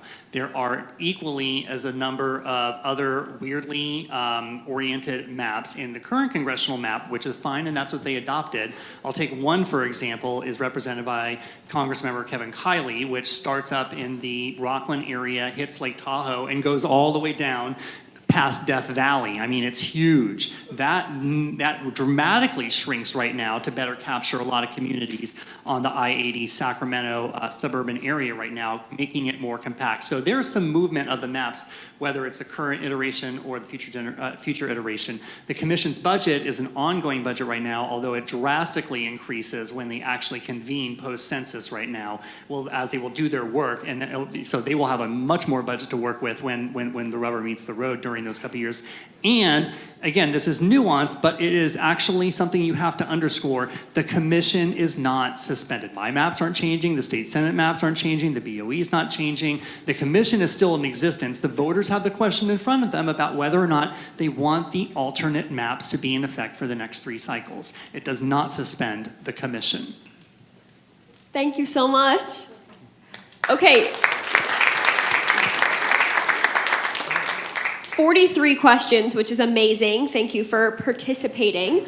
I'm going to start with some of the ones that have the most thumbs up, so it sounds like a lot of people are interested in hearing some of these answers. I like this one. This is a solutions Politifest. We don't necessarily fall under that umbrella. We're kind of the anomaly here, but if we agree gerrymandering is wrong, but if you're arguing California should take the high road and not participate, what is your alternate solution to hold the states that are participating accountable? I think, did I understand the premise of the question correctly with my paraphrasing? Okay, we're going to say yes. A couple things. I think that when we passed our independent commission and altered our constitution in 2010, we earned the right to lecture other states about how they do their redistricting because we assume the moral high ground. Now that, and with due respect to Chris, we are suspending the maps that the independent commission drew if Prop 50 passes. We're suspending the maps that were impartially decided by the independent commission. We're putting in maps driven by the party in power to overtly eliminate 5 seats of their opposing party, right, in California. That's what we know will happen, and that's what was done. I said earlier, I think that the solution in any state is setting an example of putting forward better candidates with better policies who deliver results for their constituents. It's the way democracy works. It's the way our system is designed. And I believe that every state should have an independent commission. That's ultimately the solution. I believe that there are 10 that have an independent commission nationally that's akin to ours, and 4 to 5 more that have advisory commissions or other bodies that advise the legislators who write maps. We should have more independent commissions. But when we suspend the work of our independent commission and use the maps drawn by one set of politicians to eliminate their competition, we lose all moral high ground to lecture anyone else in the country but what they should do, which is why I find it very ironic that the ballot measure that you have in your mailbox or in your hand says we support independent redistricting commissions nationwide while we suspend our maps for multiple election cycles.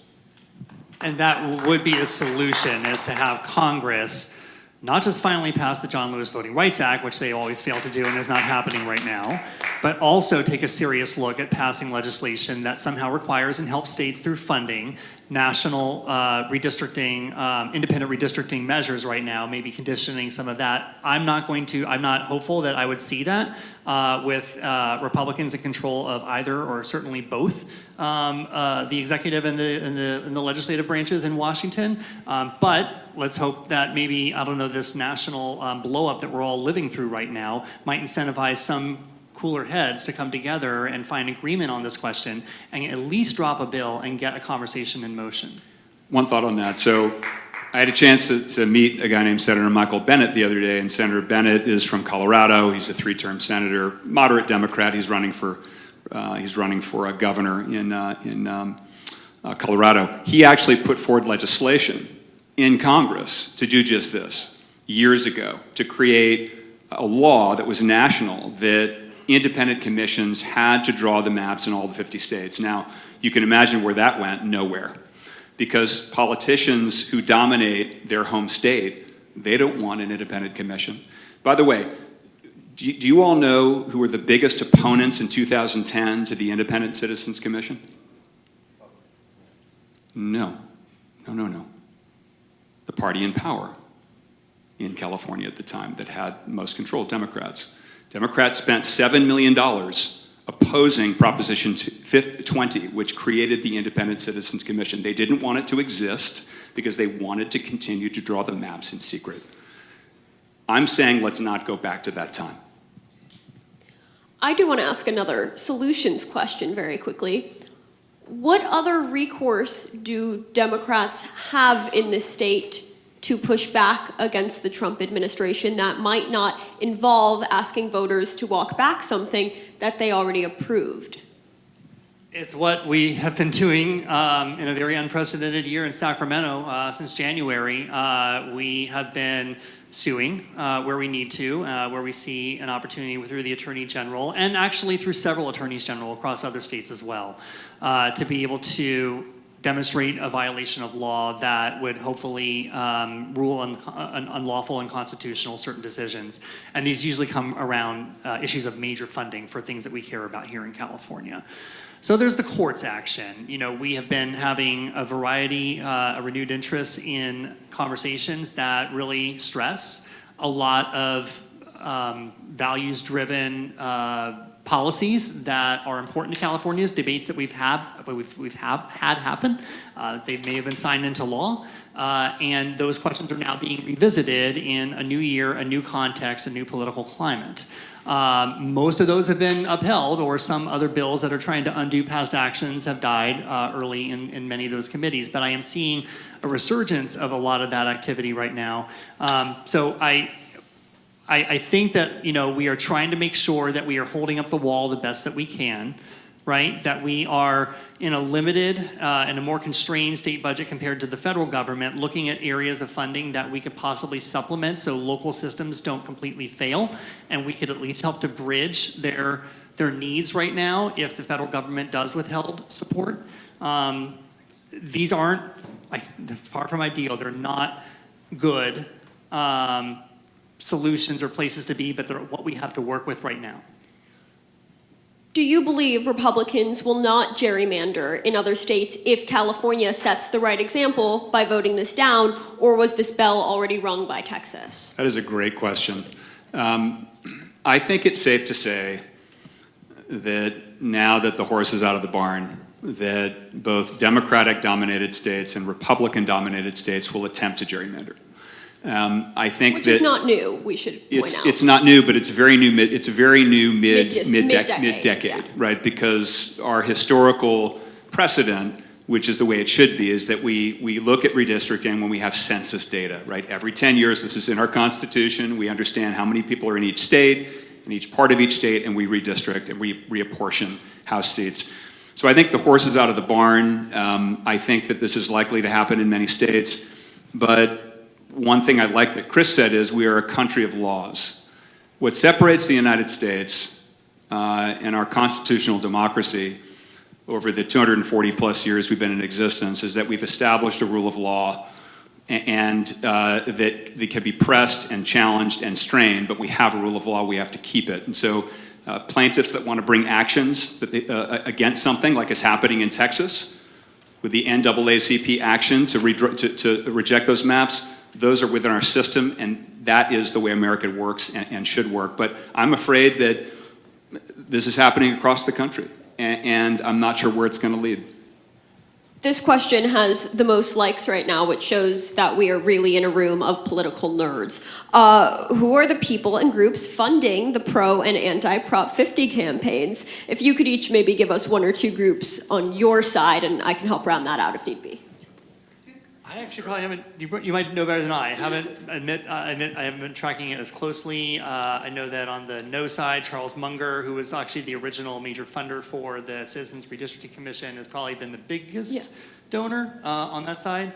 Over 30 million in a month. Why don't you remind me Well, of the yes side? on the Yes on 50, well, Governor Newsom, from his recall fund, wrote the initial biggest check. And then there were a number of billionaires who've been supporters of Newsom, like Reed Hastings, who founded Netflix, Michael Moritz is a venture capitalist. These guys have put in millions. And then there have been a lot of small dollar contributions that have been written in from citizens probably all across the country. Because again, unfortunately what happens with these issues is they become huge fundraisers for alternative political agendas. Right, so keep in mind that any money raised for either of these funds, no on 50 or yes on 50, those funds stay there, and any funds that are not used are used to support some other cause or some other politician next for their agenda. Many of the labor unions statewide have also supported the pro campaign. I would highly recommend, if you're curious in that, which it seems like many of you are, to go look that up. That information is readily available from legitimate, reliable sources, and I think that is a worthwhile way to spend a couple minutes of your day. I'm sure you would both agree. What happens if this fails from each of your perspectives? I mean, it's actually a very simple answer. If it fails, the current maps stay in place. The midterm elections for California go forward as they're currently drawn. We could get into a whole bunch of, philosophizing or prognosticating about, what does this mean? But I come back to those sort of political consequences are going to be there regardless of this passing or not passing. That is the messaging fueling your campaign, though, right? That this is a repudiation of the Trump administration. Correct. No, I'm saying we will still have future challenges, right? It's about the balance. It's about leveling the playing field for the outcome of the balance of power in the House. What happens if this fails? Well, I hope it fails, and I think that within California, when and if it fails, we have maps driven by an independent body chartered by our Constitution, and we have a citizenry that is still fairly represented by Democrat and Republican representatives in the House. And the integrity of that continues. California's example to the nation of doing this in a fair and free way continues. And what happens outside of California in Washington, D.C., it's anyone's guess. I cited all of the data, historical data of all of these midterms. The House of Representatives is almost certain to change hands to Democrats, regardless of Prop 50. I'm going to ask you a question that you both might despise. What's one thing you learned from the opposition today? It doesn't mean it swayed your position, just something you're taking away that you're going to ruminate on. Did you learn anything, Chris, or? I learned that you're a decent fella, but I didn't know you before this, and so that's I can't say I learned that. No, I mean, this is something that on some level, right, is just a very simple and very direct question, right? It gets into like a lot of sort of subtext and other questions as well that I've been thinking about pretty critically since the summer when this all began.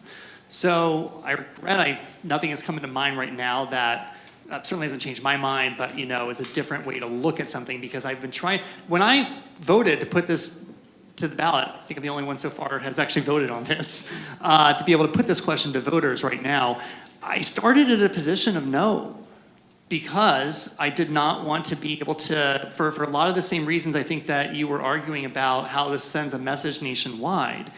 But when I realized that this has such consequence that affects communities I represent, people I care about here in California, and that maps were drawn in adherence to some of the very same criteria that the commission is adhered to, I was able to understand that this was the rational choice, was to vote yes. I appreciate that, Chris. Well, I don't think either of our minds has changed. We've not changed each other's minds. I don't know if we've changed any of your minds. I've enjoyed getting to know you as well through being on stage with you, and we'll continue this conversation. I think this has been a great civil dialogue, which I really appreciate.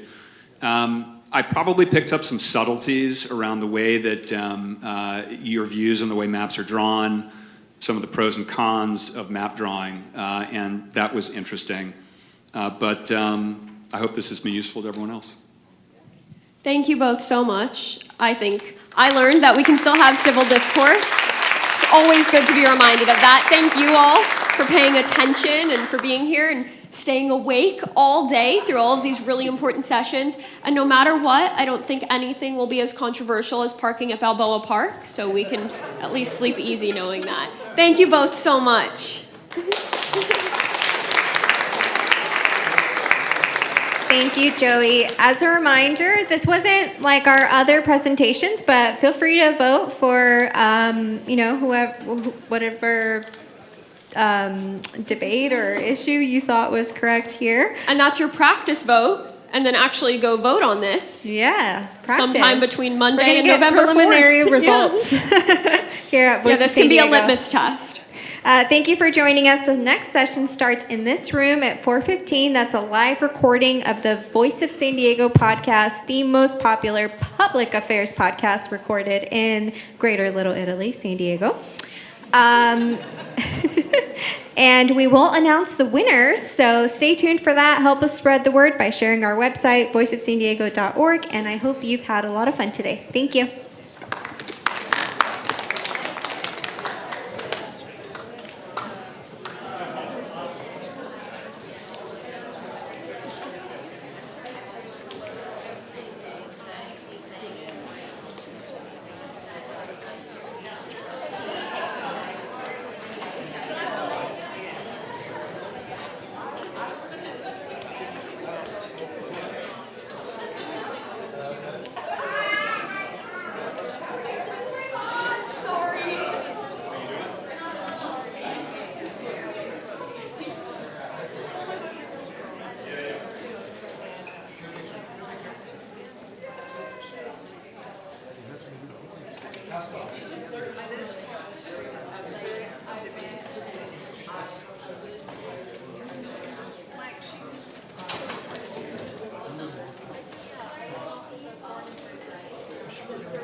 later. Anybody want to play a game? You don't have to ask a question. Anybody? Anybody? Come on now. Come on now. All right, let's go. Tell me what your name is. Stand up. What part of town are you from? Carmel Valley. Carmel Valley. Okay. Is that on your list? Okay. I have a question for you, and it's a multiple choice. You all ready? You want to help her out? All right. Jim Madaffer, a former San Diego City Council member and now a member of the Board of Directors of the Water Authority, said this to someone at a board meeting recently. Quote, "I think you're trying to pull a fast one on this board, and I'm not going to let you do it." End quote. Who or whom, to whom was he saying this? That's the right construction. To whom was he saying this? A man trying to sell the Water Authority on the value of desalinated water, even though it's far more expensive than any other source. B, a consultant trying to explain why using less water means we have to pay higher water rates. Or C, the agency's general counsel who wanted a consultant's work not to be hidden behind attorney-client privilege. Or D, a consultant trying to get them to spend billions on a new pipeline over hundreds of miles to the Colorado River. Is it A, the man trying to sell desalinated water? B, the consultant trying to explain why less water means we have to pay more? C, the general counsel who wanted to make things more transparent? Or D, the consultant who wanted the pipeline to the desert? Can I first ask what they think? Yes. Come on, Mark, you're a board member. It doesn't... I'd already decided, but I just wanted to hear what you thought. C. It is C. Let's go. Congratulations, Lisa. Yes. Of all the fast ones being pulled at the Water Authority, that extra effort at transparency was what was being the fast one being pulled. Welcome to the Voice of San Diego podcast. I'm your host, Scott Lewis, CEO and Editor-in-Chief. I'm here with my friends, Andrea Sanchez Villafana. Say hello. Hello, everyone. Bella Ross. Howdy. How cool is Bella? How cool is Bella? And this guy. I have nothing to say about that. Jacob McQuinney. Hey, Scott, so did you have to go out and purchase this referee shirt, or is it something you already had? I literally just got asked that. No, I didn't. It was purchased for me by Julianne Markow. Wow, okay. Yeah. It was supposed to come with a whistle. Are you sort of the Waluigi to the umpires that were umping the Padres game yesterday? Oh. You had to bring up the Padres. Well, I just, another failed San Diego sports franchise. There's certainly no San Diego Aztecs men's basketball team. No. Which is a very successful San Diego sports franchise. It's not really French. All right, this start out dark. Welcome to the Voice of San Diego podcast. How about Politifest 2025, right? This is the part of the day that we've been looking forward to, and I thank you all for staying. It is a lot to ask for people to spend the full day talking about all these things, getting deep into the weeds on homelessness, on housing, on water, on electricity rates. That was a fiery one. Anybody see that one? Everything from behavioral health to education. How did that go? It was pretty fiery, yeah. Was it? Yeah, we got some good stuff. Okay, good. So we are here to discuss the winners. And the winner of the first Solutions Showdown this morning was on the question of how do we get the city we want. Wait, really quick. Let's explain exactly what we did different this year. Okay, go for it. So, In case you didn't witness it today. So, although most good ideas come from me, this one didn't. Questionable that it was a good idea, though? Came from you, didn't it? Yes. This was... That That was a joke. Not everything's good. I inflicted this format upon you all. Apologies or you're welcome. And the idea here was to create something more engaging. I mean, so much of politics and public affairs can be mired in pretty technical, in-the-weeds sort of stuff. And whenever we can have conversations that meet people where they are, and conversations that excite people and interest people and create some sort of way to make them more interesting, I think that's a good thing. And that was kind of the goal with this. I mean, I guess you'll all tell us if it was a success. But the goal was to create something like explicitly more gamified, hence the boxing gloves on these beautiful trophies over here. Because inevitably, the way that our public affairs are right now is, while they are gamified, they're not explicitly gamified. And so our hope was to create something that allowed people to kind of see the way that not only democracy functions, but the value of having clear, concise policies, clear, concise platforms, and the ability to explain them, what that value is in real time. And you know, we will see, I guess, in the reviews afterwards if we succeeded. I think one thing that I don't know if it's attention deficit or something. I have a real hard time learning from panels. I always have, from people just talking on a stage.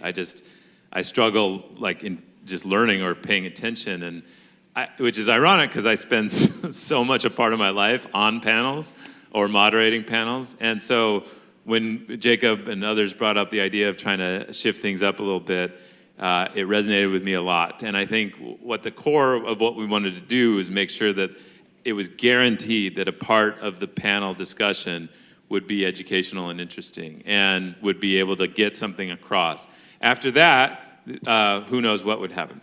But well, and I just want to add, like, I think it was a huge determination in why we did this. Maybe to state the obvious is just that everything is so depressing right now, and to have an event that's focused on solutions, it can feel very empowering. I know that, like, myself and many others here have been making cynical jokes all day, like, we solved the housing crisis and all that kind of thing. But I do think that it's really, like, cool to spend an entire day talking about how we could do things differently in a, like, practical, pragmatic way. And I was sitting in multiple panels where, like, nobody seemed to really disagree with each other, which is pretty encouraging. Yeah, electricity was not that. I was not there. I managed to go to the least spicy panels, I guess. Everybody was like, there was, in the housing one, we literally asked them, like, what do you disagree on? And they're like, nothing.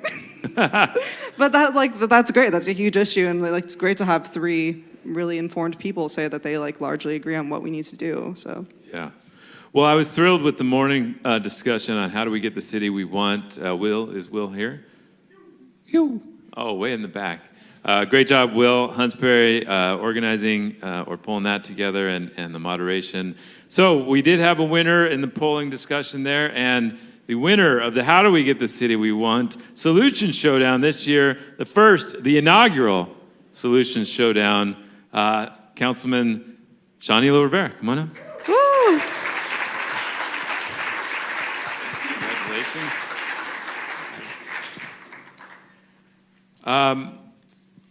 You got to say who he defeated.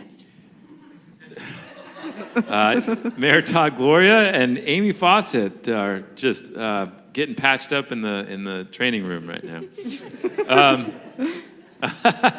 There was no actual violence. So Sean, can you explain to us exactly what your solution was and how closely it will resemble your future mayoral platform?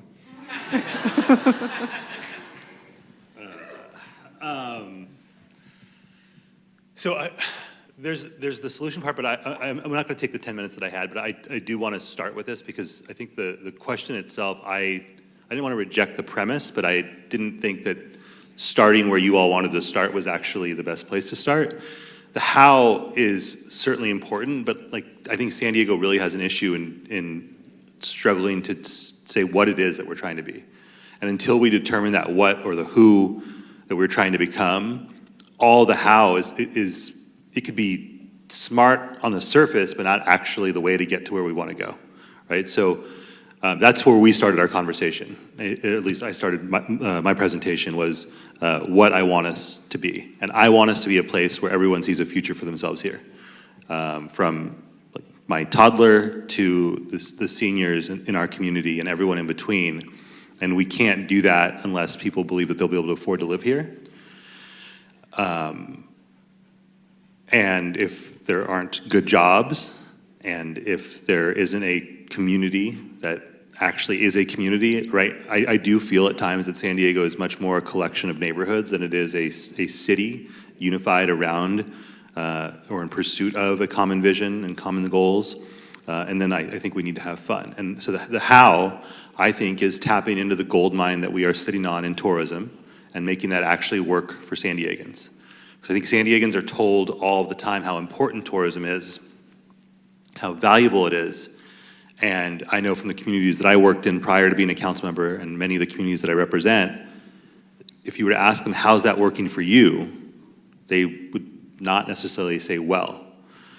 Even the ones who work in that industry. That's why we just had to fight as hard as we fought to lift the minimum wage for tourism workers. And so I believe in San Diego. I'm someone who moved here for law school. We did a little assessment of the room that we were in, and it seemed like the majority of people moved here were not born and raised here, and I think that's common for a lot of rooms in San Diego. And I think that people who move here appreciate San Diego in a different way than folks who were born and raised here. And what everyone had shared in common, whether born and raised here or someone who moved here, was an experience of going out of the city and talking to people, and when they find out you're from San Diego, saying, ooh, San Diego. I love San Diego. San Diego's the best. I wish I lived in San Diego. And it doesn't feel like we own that. It doesn't feel like we actually use that to our benefit.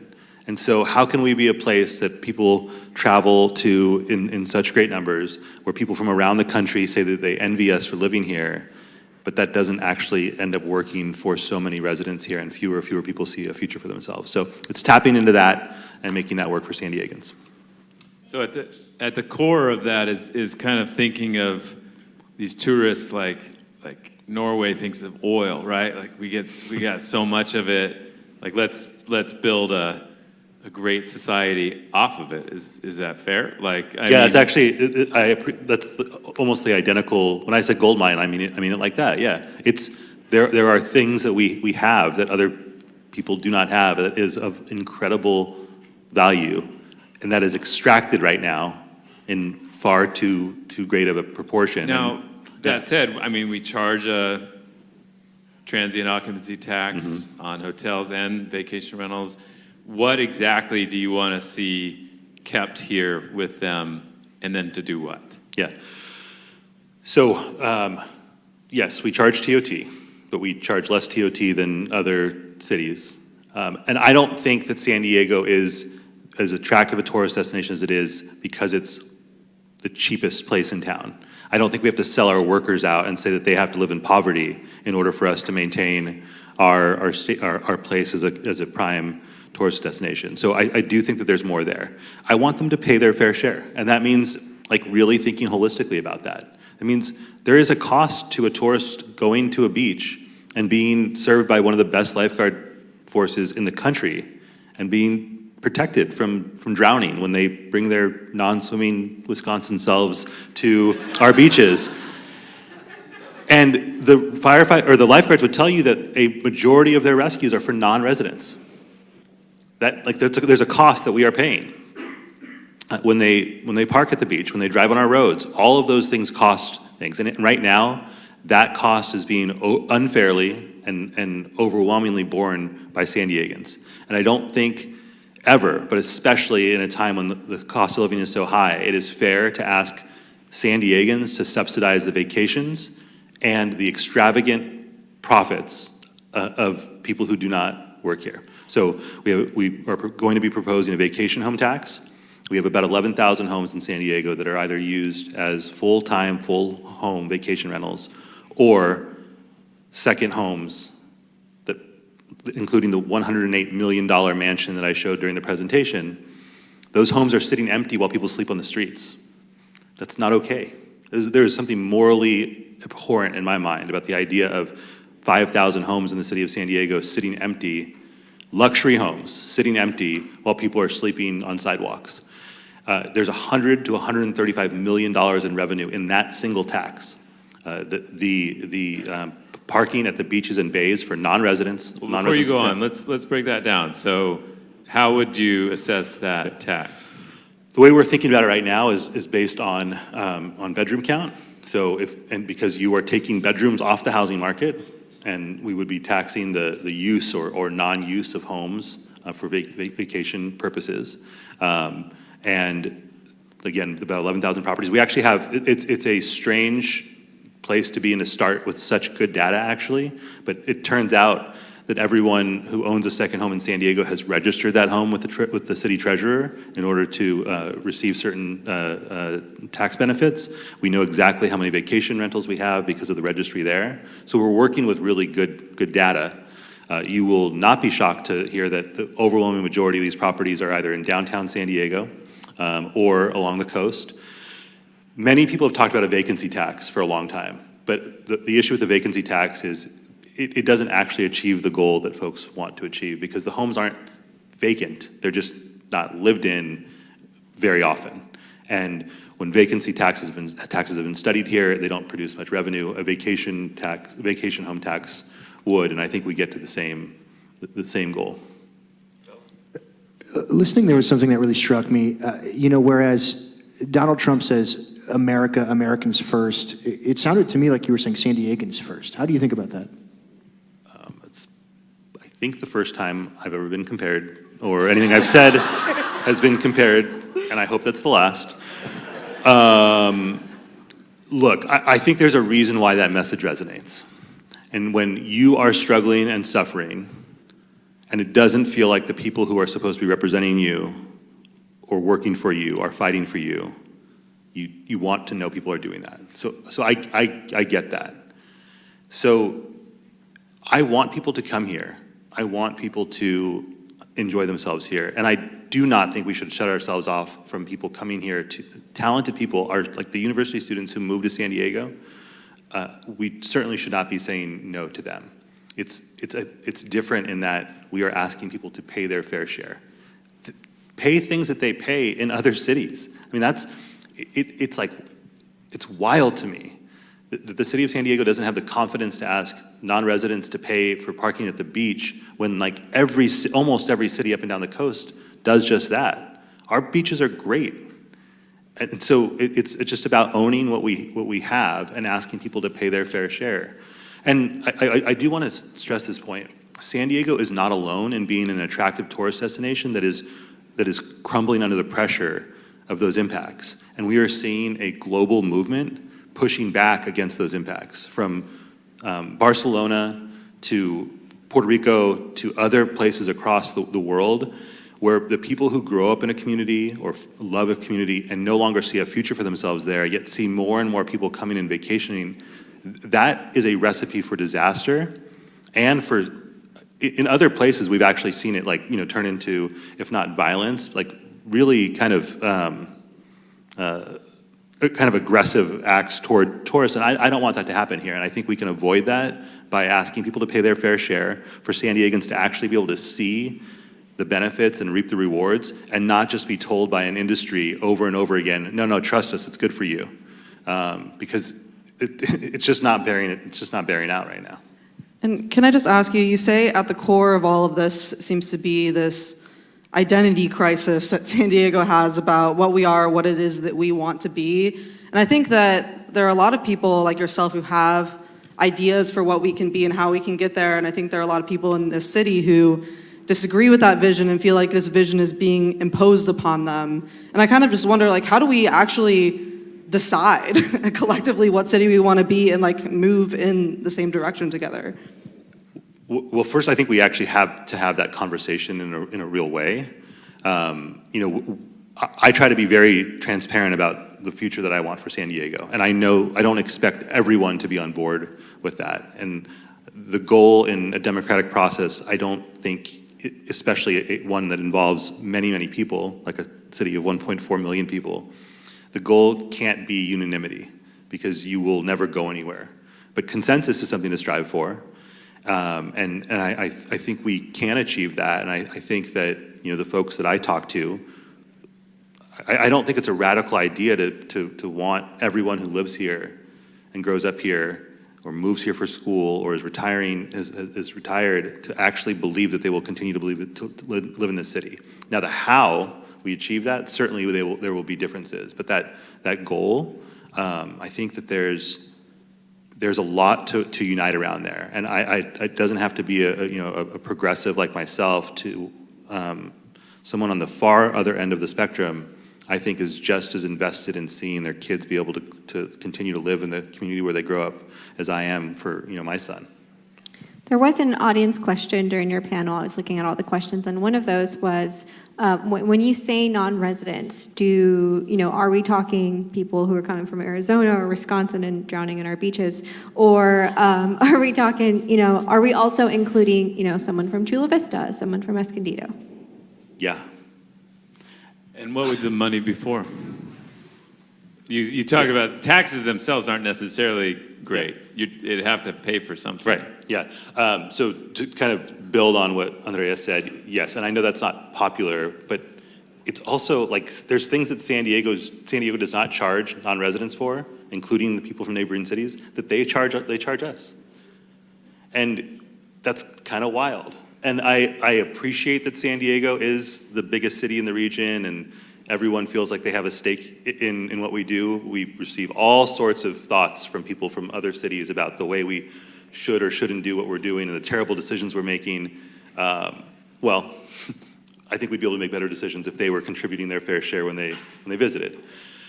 Scott, to your point, I think where the mayor and I aligned mostly, not entirely, was what we could use those resources for, right? We need to make sure that housing is affordable in San Diego. And we can take a big step forward on that front by leveraging the resources from that vacation home tax for housing. It would literally, just half of it would cover everything that we pay for our homelessness service department right now. And then there's additional revenue there to invest more in housing. Now, I think where the mayor and I differ a little bit is, I believe that the zoning reforms, the policy changes are part of the puzzle. I am not willing to sit and wait for the market to do whatever we magically expect it to do when it comes to providing middle-income housing or the housing that's not currently being produced. I think that the government has a responsibility to step in there and do the things that the private market won't. We need to take a bigger scope that we are viewing benefits through than pure profit.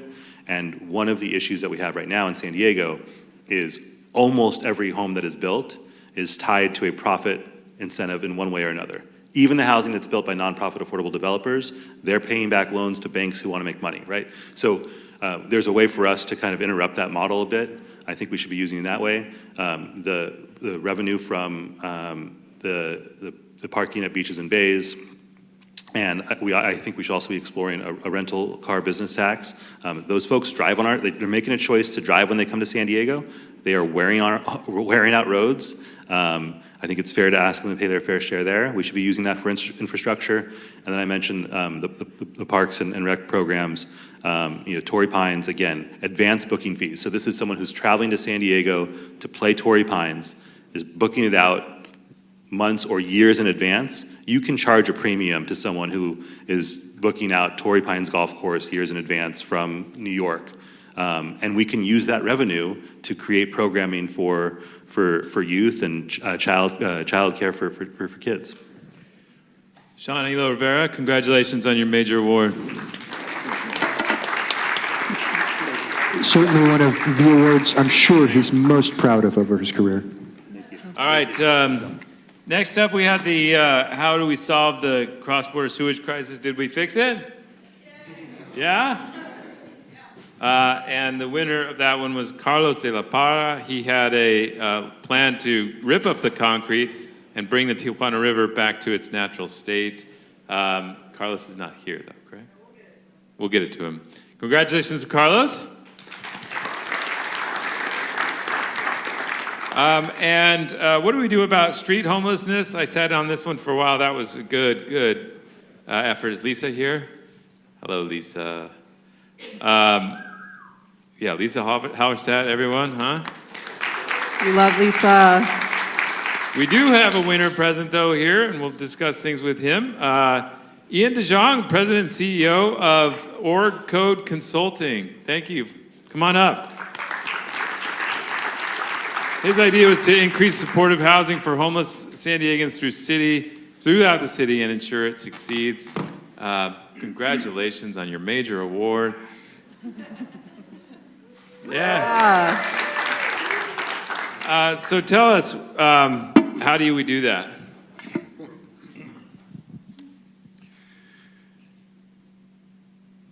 It starts with political will, to be honest. I was recently in a northern climate, and an elected official was saying, you know, my constituents hate two things, potholes and road resurfacing.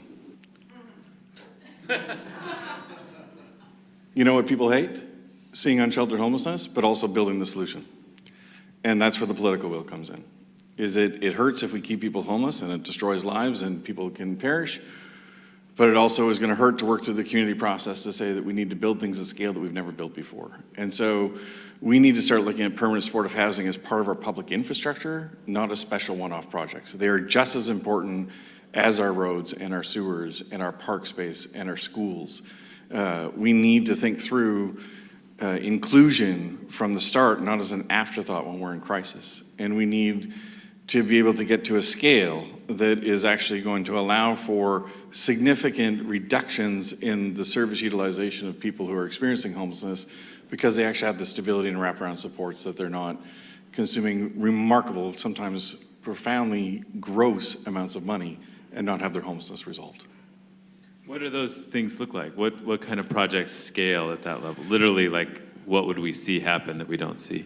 Well, you know, by the back of the envelope estimation that I use for today is that if this is a city that wants to be a world-class city and wants to build, it needs about 2,500 units of permanent supportive housing over the next 5 years.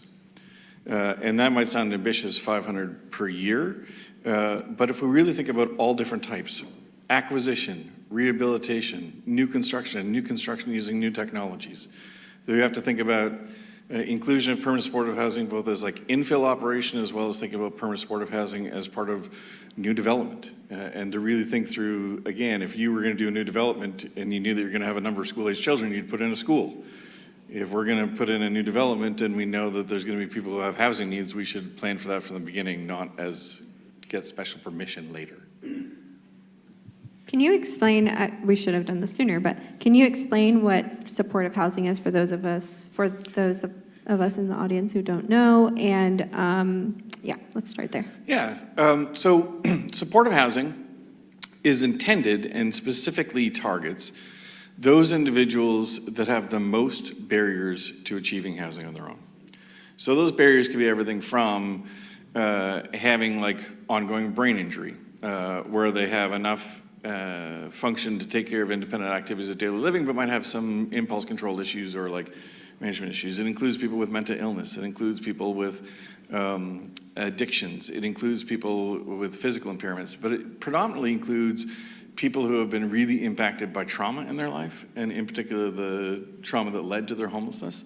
And so through supportive housing, people can get an apartment, and that apartment could be at everything from a bedroom in a house to a multi-unit residential building. It can be site-based, where we put a number of people in the same location. It can be scattered site, so they're located in different locations throughout.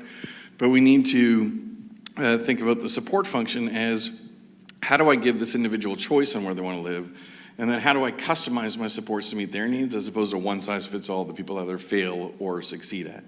The success is really measured at the individual level, and success starts with, if I keep you housed, the likelihood of me succeeding at things like substance use recovery, or helping you stay connected to a psychiatrist, or helping you with money management, or helping you with legal issues, all are grossly improved if you have the stability of a safe place to call home.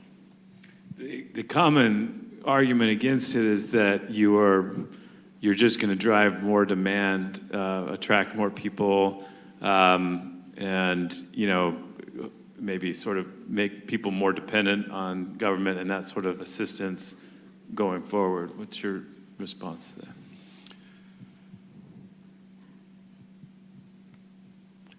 I think that in the 30-some years I've been doing this throughout the world, I've yet to come across the homelessness bat symbol that says this is a city that has all the right resources and we're all going to migrate there. And I swear that, you know, given my time in really remote northern climates around the world where people are living outside when it's like below zero, if there was a bat symbol, they would all go to the warmer climates and have the best resources. So the idea of if you build, they will come, yes, there's a certain part of that. But to say that that's the biggest issue, that's entirely false and has been proven time and time and time again.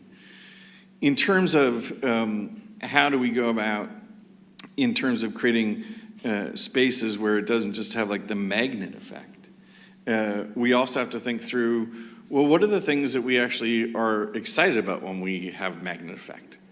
We're in an institution right now that has a magnet effect.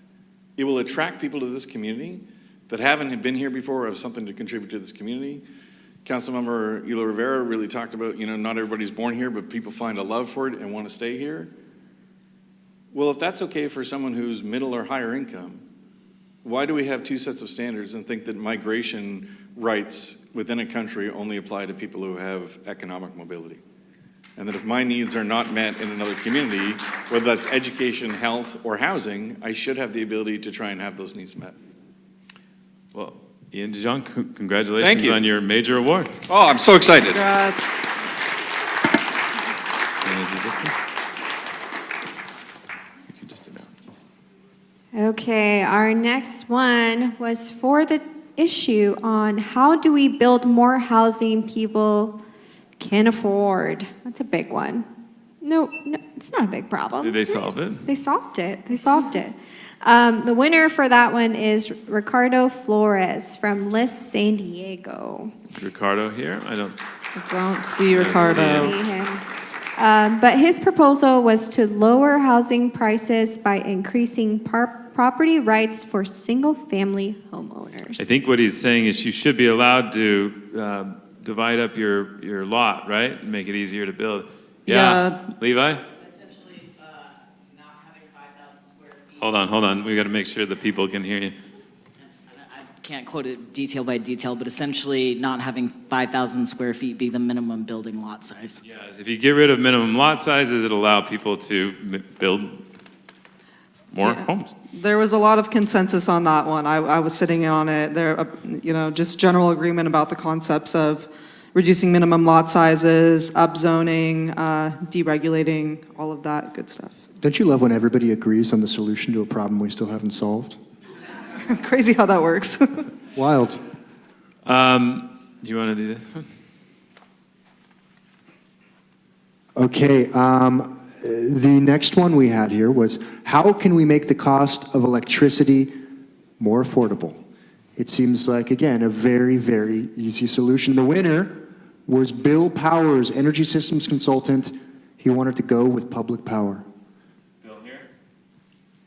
Well, Bill, that was a spirited discussion. I think we worked hard to not make it just a debate about municipalization. This is the idea that the city of San Diego would either purchase or condemn to purchase all of the electricity lines and distribution, transmission lines from SDG&E, take them over, create either a city department or a quasi-city agency that would be the new power department. And you know, we didn't want the debate or the discussion to just be about that, but he did have probably the clearest idea or articulation of what to do and you know, why people were fired up about it. And it did end up being kind of a debate about that, with Jack McGrory on one side saying, do you really want the city running the power department? And then on the other side, Kelly Smith saying, I love public power, but you're going to waste 10 years trying to get that done. What role do you think his last name had in people voting for him? Yeah, he's been a prominent figure in these discussions for a couple of decades, and it's not an unnoticed that his name is Bill Power. It's sort of like having the, you know, incumbent title on a ballot, right? Right. You're like, yeah. that one, easy. Yeah, I love how he agreed with Jack, though, on like, yeah, the city council maybe. That was a really interesting point, right? Yeah. He he said, like, I agree with you, the city council and the city doesn't have the trust to do this. We will keep it separate from the city. And Jack kept saying, like, there's no way to keep it separate. It has to be done. The city's the only entity that can do that. Now, Bill said maybe you could have a special district or something else set up, but he did concede the point that the city doesn't have the public's trust to run that, which is a really interesting point to concede at this crossroads. Infamously a hard thing to resolve. Yeah. Well, next on our list we have what should we do when people with behavioral health issues refuse treatment? And the winner is Dr. Erin Meyer, Behavioral Health Officer for the City of San Diego. Are you present?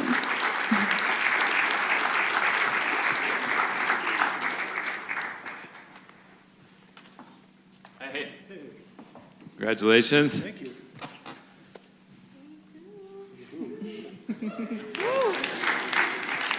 So this was another easy topic. Obviously, the people that are struggling in the street, that the mayor in his State of the City spoke about, when you see somebody like that, you should think of the county of San Diego. We talked a lot about that.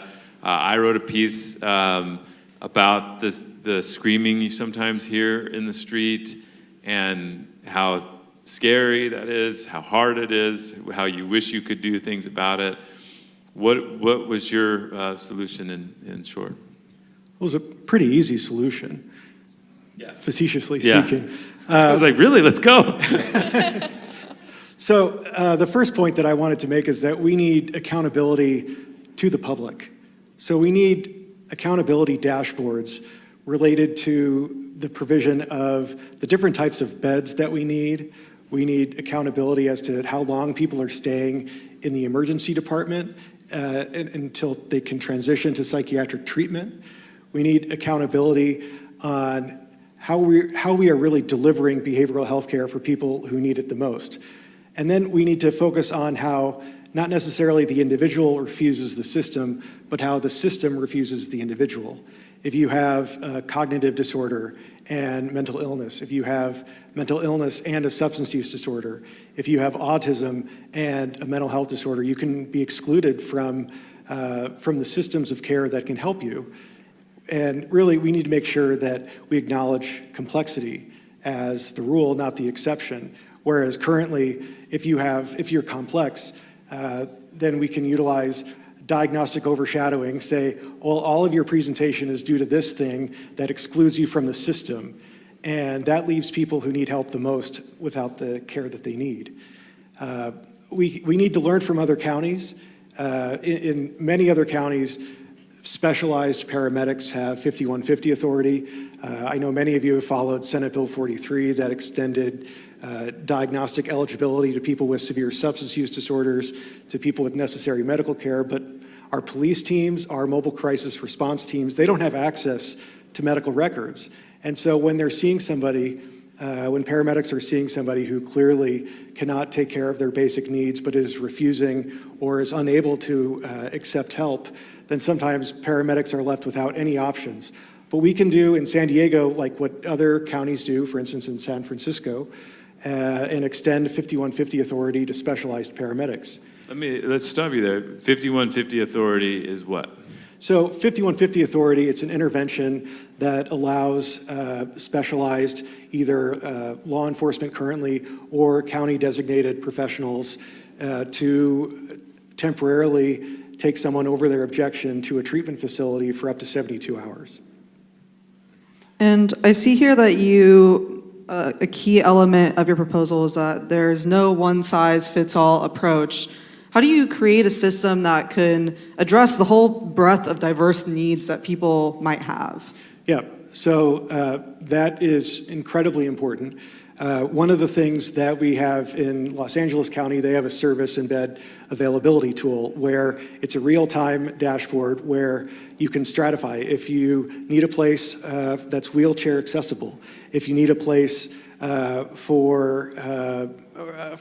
if you're over the age of 60, if you need a place that can accommodate families, then this service and bed availability tool can stratify that and then can let you know what beds are available in the community. And right now in San Diego, sometimes the best we can do is give people a piece of paper and say, call all these numbers and wish you the best. Dr. Aaron Meyer, thank you so much for coming and congratulations on your major award. Thank you. I think it's time to shake it up with one more game here. What do you think? Yeah, I need a volunteer, please. We got one, Jonathan.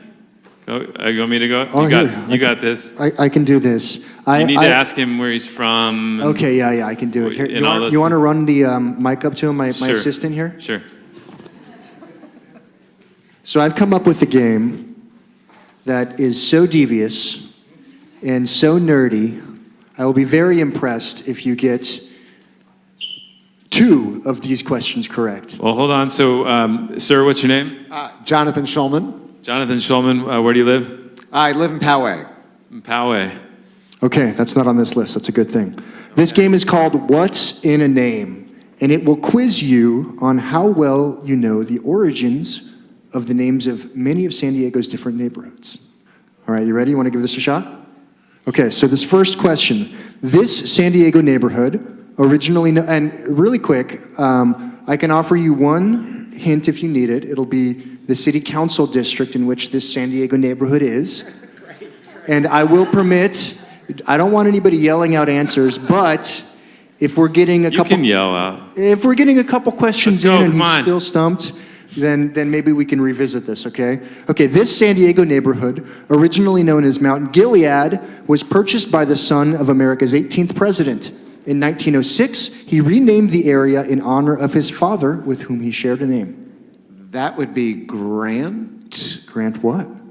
Grant Hill. There we go. All right. Okay, one for one. I'm starting to feel Were a you little bit... mouthing it for him? I wasn't. No, I wasn't. I was doing no such thing. All right. Okay, so a lot of this is also just giving a little bit of background. So prior to the arrival of the Spanish, this region was called Istawa by the about 200 Kumeyaay residents who called it home. That translates to either worm's home or carry shells, depending on who you ask. The Spanish later called it Canada de Soledad, or Solitary Valley. In the 1800s, the name was changed again by an expedition of Europeans. They kept the last half, but replaced the first half, naming it after a coastal town in southern Italy they thought the region resembled. What is this neighborhood? So they kept the last half of Solitary Valley. Solitary Valley. Carmel Valley? No, unfortunately. Does anybody have a guess? Sorrento Valley. I heard it from over here. I swear, somebody said it. Okay. All right. This neighborhood got its name because its sandy soil has a high concentration of a certain type of evidence of marine life. Prone to flooding. Prone to flooding. Potentially prone to flooding, yes. Del Mar?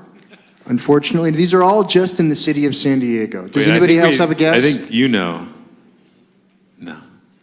Anybody else have a Should guess? we give somebody else a chance out there? Go for it.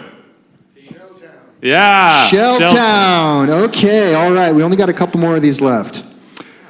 This neighborhood was established in 1925 and funded largely by Joe Shenick, then president of the United Artists Corporation.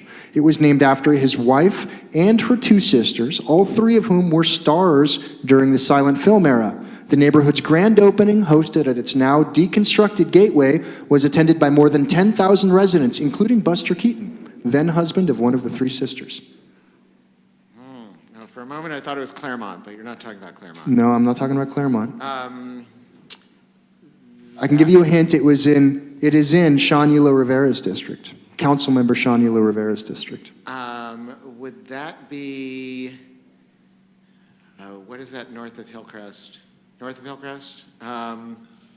Allied Gardens? Talmadge. We were looking for Talmadge. Yes. Okay, so this is All the right, last question here. I know, I told Jonathan's you this is just a very just difficult game. Eating dirt. In 1909, journalist William Ellsworth Smythe established the Little Landers, a commune movement that sought to develop non-hierarchical communities in which all members pooled resources and had an equal voice on public affairs. The movement's motto was, quote, "A little land and a living surely is better than desperate struggle and wealth possibly." Its first colony was created in this southern San Diego neighborhood, which the founders named after the patron saint of agriculture. Just 8 years later, the community was destroyed in a flood. Point Loma? I'm sorry, it was San Isidro. I was looking for San Isidro. All right, let's thank hear you, it for Jonathan. Mr. Schulman. Solid try. Taking part in the most difficult game I think we have ever tried. A tough. Come on, nobody knew any of that. Those were diabolical questions. I told you. Do you have a question for the panel? It's okay if not. Sorry. Yeah, you come up with one. He's the political. Okay, I've got one. I've got one for you. All right, you ready for me to get it wrong? Okay, San Diego is famous because the first president to use some sort of measure that amplified his voice happened here in San Diego at Balboa Stadium. Who was that president? Holy shit, I don't know that one. I have no clue. Why don't you give it to me? Wait. I'll give you a hint. Okay. Okay, he was here because he was on his national tour promoting the League of Nations. Yeah. Sad, can I Sad, guess? help me out here. Woodrow Wilson. Woodrow Wilson. Woodrow Wilson, correct. All right. That was too good a hint. Thank you, Jonathan. That was good. This is why you don't get into a quiz-off with a history professor or a civics professor. He was. I don't want to be in a quiz-off with He was so anybody here. excited about that game. Terrible game. I thought it was pretty good. You all learned something, right? Well,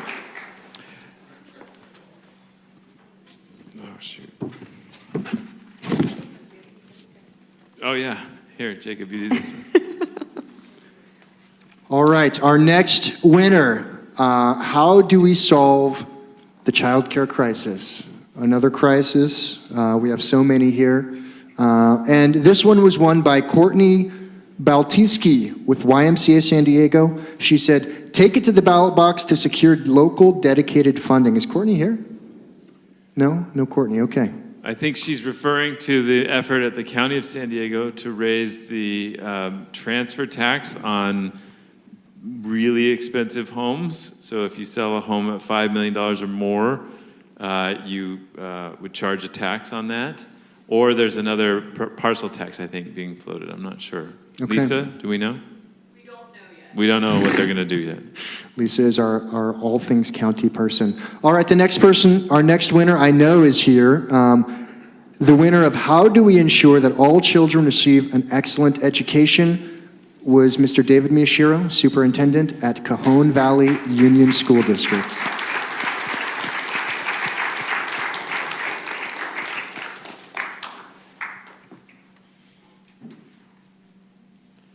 Oh, just leaps right up.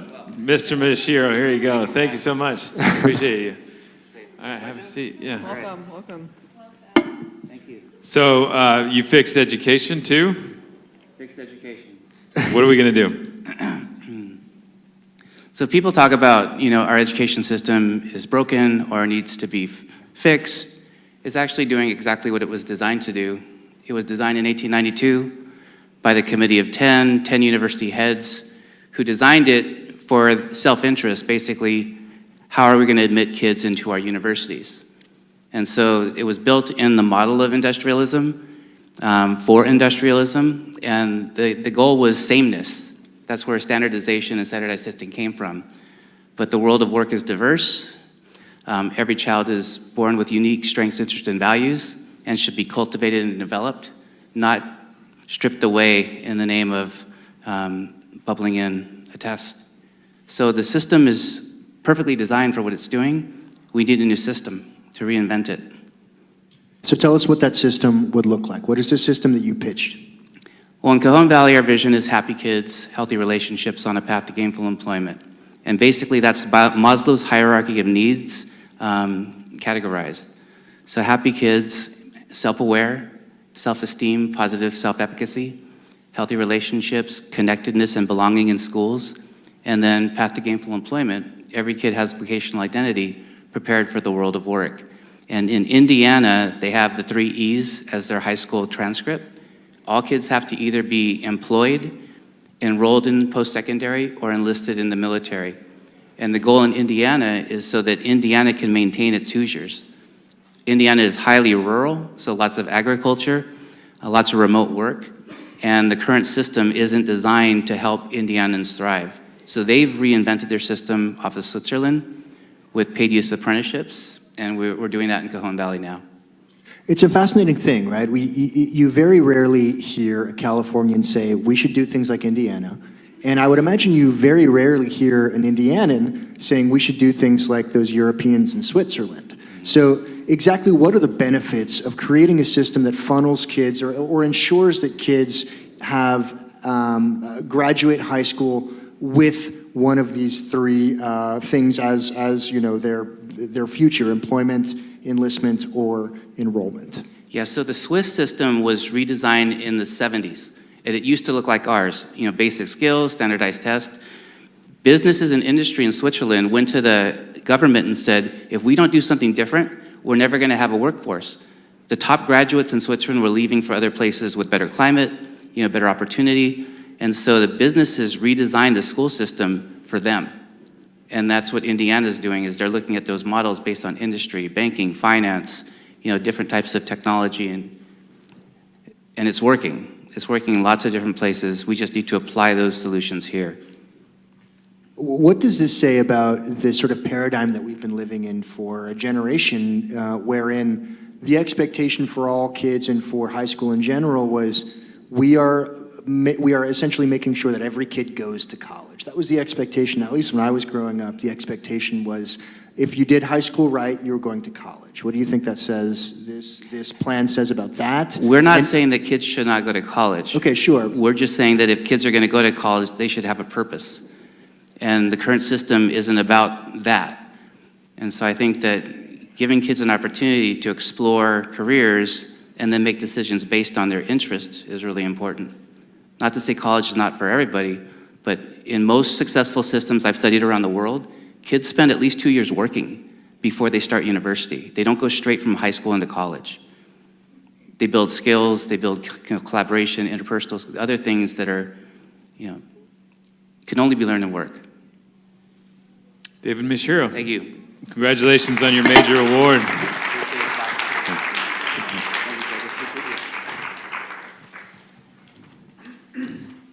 And for our last one, we have, how do we make water more affordable in San Diego? And on the sheet, it's marked as a tie, I think. Really? But I'm in the app, and it was very close, but Nick Serrano, the chief of staff for Mayor Todd Gloria, and the chair of the San Diego County Water Authority Deputy won. chief of staff. Deputy chief of staff, sorry. But, I mean, Scott moderated that panel, so tell us all about it. Neither of them here, right? Or we have Dan? There's Dan. He was great, by the way. It was very close, very close. What's that? Yeah, come on, dude. It's your loss. There's a beautiful trophy over there I'll have to get to Nick. Listen, water is the story that I personally have gotten a lot out of over the last 20 years. I remember when I moved here, I got a job for $11 an hour at the Daily Transcript to cover housing and water. And I was really bummed out. I was like, I came up real short on that one. But turned out to be 2 things that I really appreciated learning about, and I still benefit from today. The situation with water is really interesting because we have spent so much money over the last 20 years on infrastructure that we have more water than we need. It's fascinating. We have access to more water than we need. But the southwestern United States does not have more water than it needs. It's bizarre how that all works. And so we're working as a community, as a region, in a way to sell that, to redistribute that allocation in a way that makes sense for us to lower the cost of water for our residents, but also, protects that reliability. I think, Dan made a good point. As we go through this, we are in an interesting situation because we kind of want other places to pay us for all the infrastructure we've built to desalinate water, to move some of that water from the Imperial Valley. But if we do any more of those projects, we shouldn't do them unless we have a guaranteed customer for that water. And that's at the core of what went wrong over the last 20 years. We built the desalination plant without a guaranteed customer for that water. And now we're trying to find that customer, and you lose a lot of leverage when you do that. Nick spent a lot of time rejecting the idea that the Water Authority needed to be dissolved. Obviously, as chairman of the Water Authority, he doesn't want to see it dissolved under his watch. But I think made some points about how much leverage the region would lose if that were to happen. But the cost of everything that we've taken on is significant, and dealing with it right now is. And I asked him to respond because this week the city council said we're not raising rates the way that you say we need to raise rates, and they have to raise rates that much. And it'll be really interesting to see how they square that. What were some specific examples of his proposal to stop doing things the way they've always been done? He thinks that the Metropolitan Water District should halt its plans to build its own water recycling plants. They need to change their relationship and sell some of that water like we talked about. He also mentioned that the city, and this is something we'll have to hash out with him about how he's really thinking of it, but I think he said the city's going to reevaluate phase 2 of its own water recycling plant, which was sort of newsworthy. Now, I think he kind of... news at Politifest? Yeah, no big deal. But he kind of walked that back a little bit. I don't think he's saying, we won't do phase 2, but he was saying we need to think about phase 2. Well, and there was also a lot of discussion from both people on the panel about creating a system to support low-income individuals with their water bills. The only utility, it sounds like, where that isn't an offering. Yeah, it falls under Prop 218, which means that you're not allowed to charge anybody less or more except for just how much it costs to get them the water. And that means there's no low-income support like there is for power or other things in the community. And so there was an idea to put forward a ballot initiative to change it, or otherwise come up with other money that they could get to people who are struggling with their bills. I will say we did miss one panel. Prop 50? Prop 50. Prop 50. That was our only panel that was a debate, a straight up debate, just as Classic we usually do. Voice San Diego, Classic Voice of Politifest. San Diego. That was between Assemblymember Chris Ward, who was yes on Prop 50, and John Slavitt, host of State of Gold podcast. Yeah, they showed up at the office and interviewed me the other day. I'm like, that guy must be smart. That was a joke. He had a good podcast voice. He was, of course, no on Prop 50, and Assemblymember Chris Ward won that debate. Got it.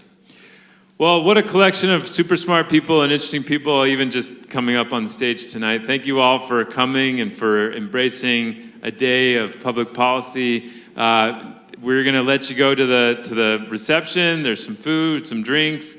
Really appreciate everybody spending time on these deep topics. And there's no other entity in town that would spend a whole day digging into all these complex issues. But I think it's worth it. It's one thing we're committed to always doing. So, thank you all. Thank you. You can catch us all in the back Yeah, near the just go reflecting straight pool. back. Near the Straight reflecting back. pool, just sucking you down gotta go beers at around. this point. Thanks so much for coming.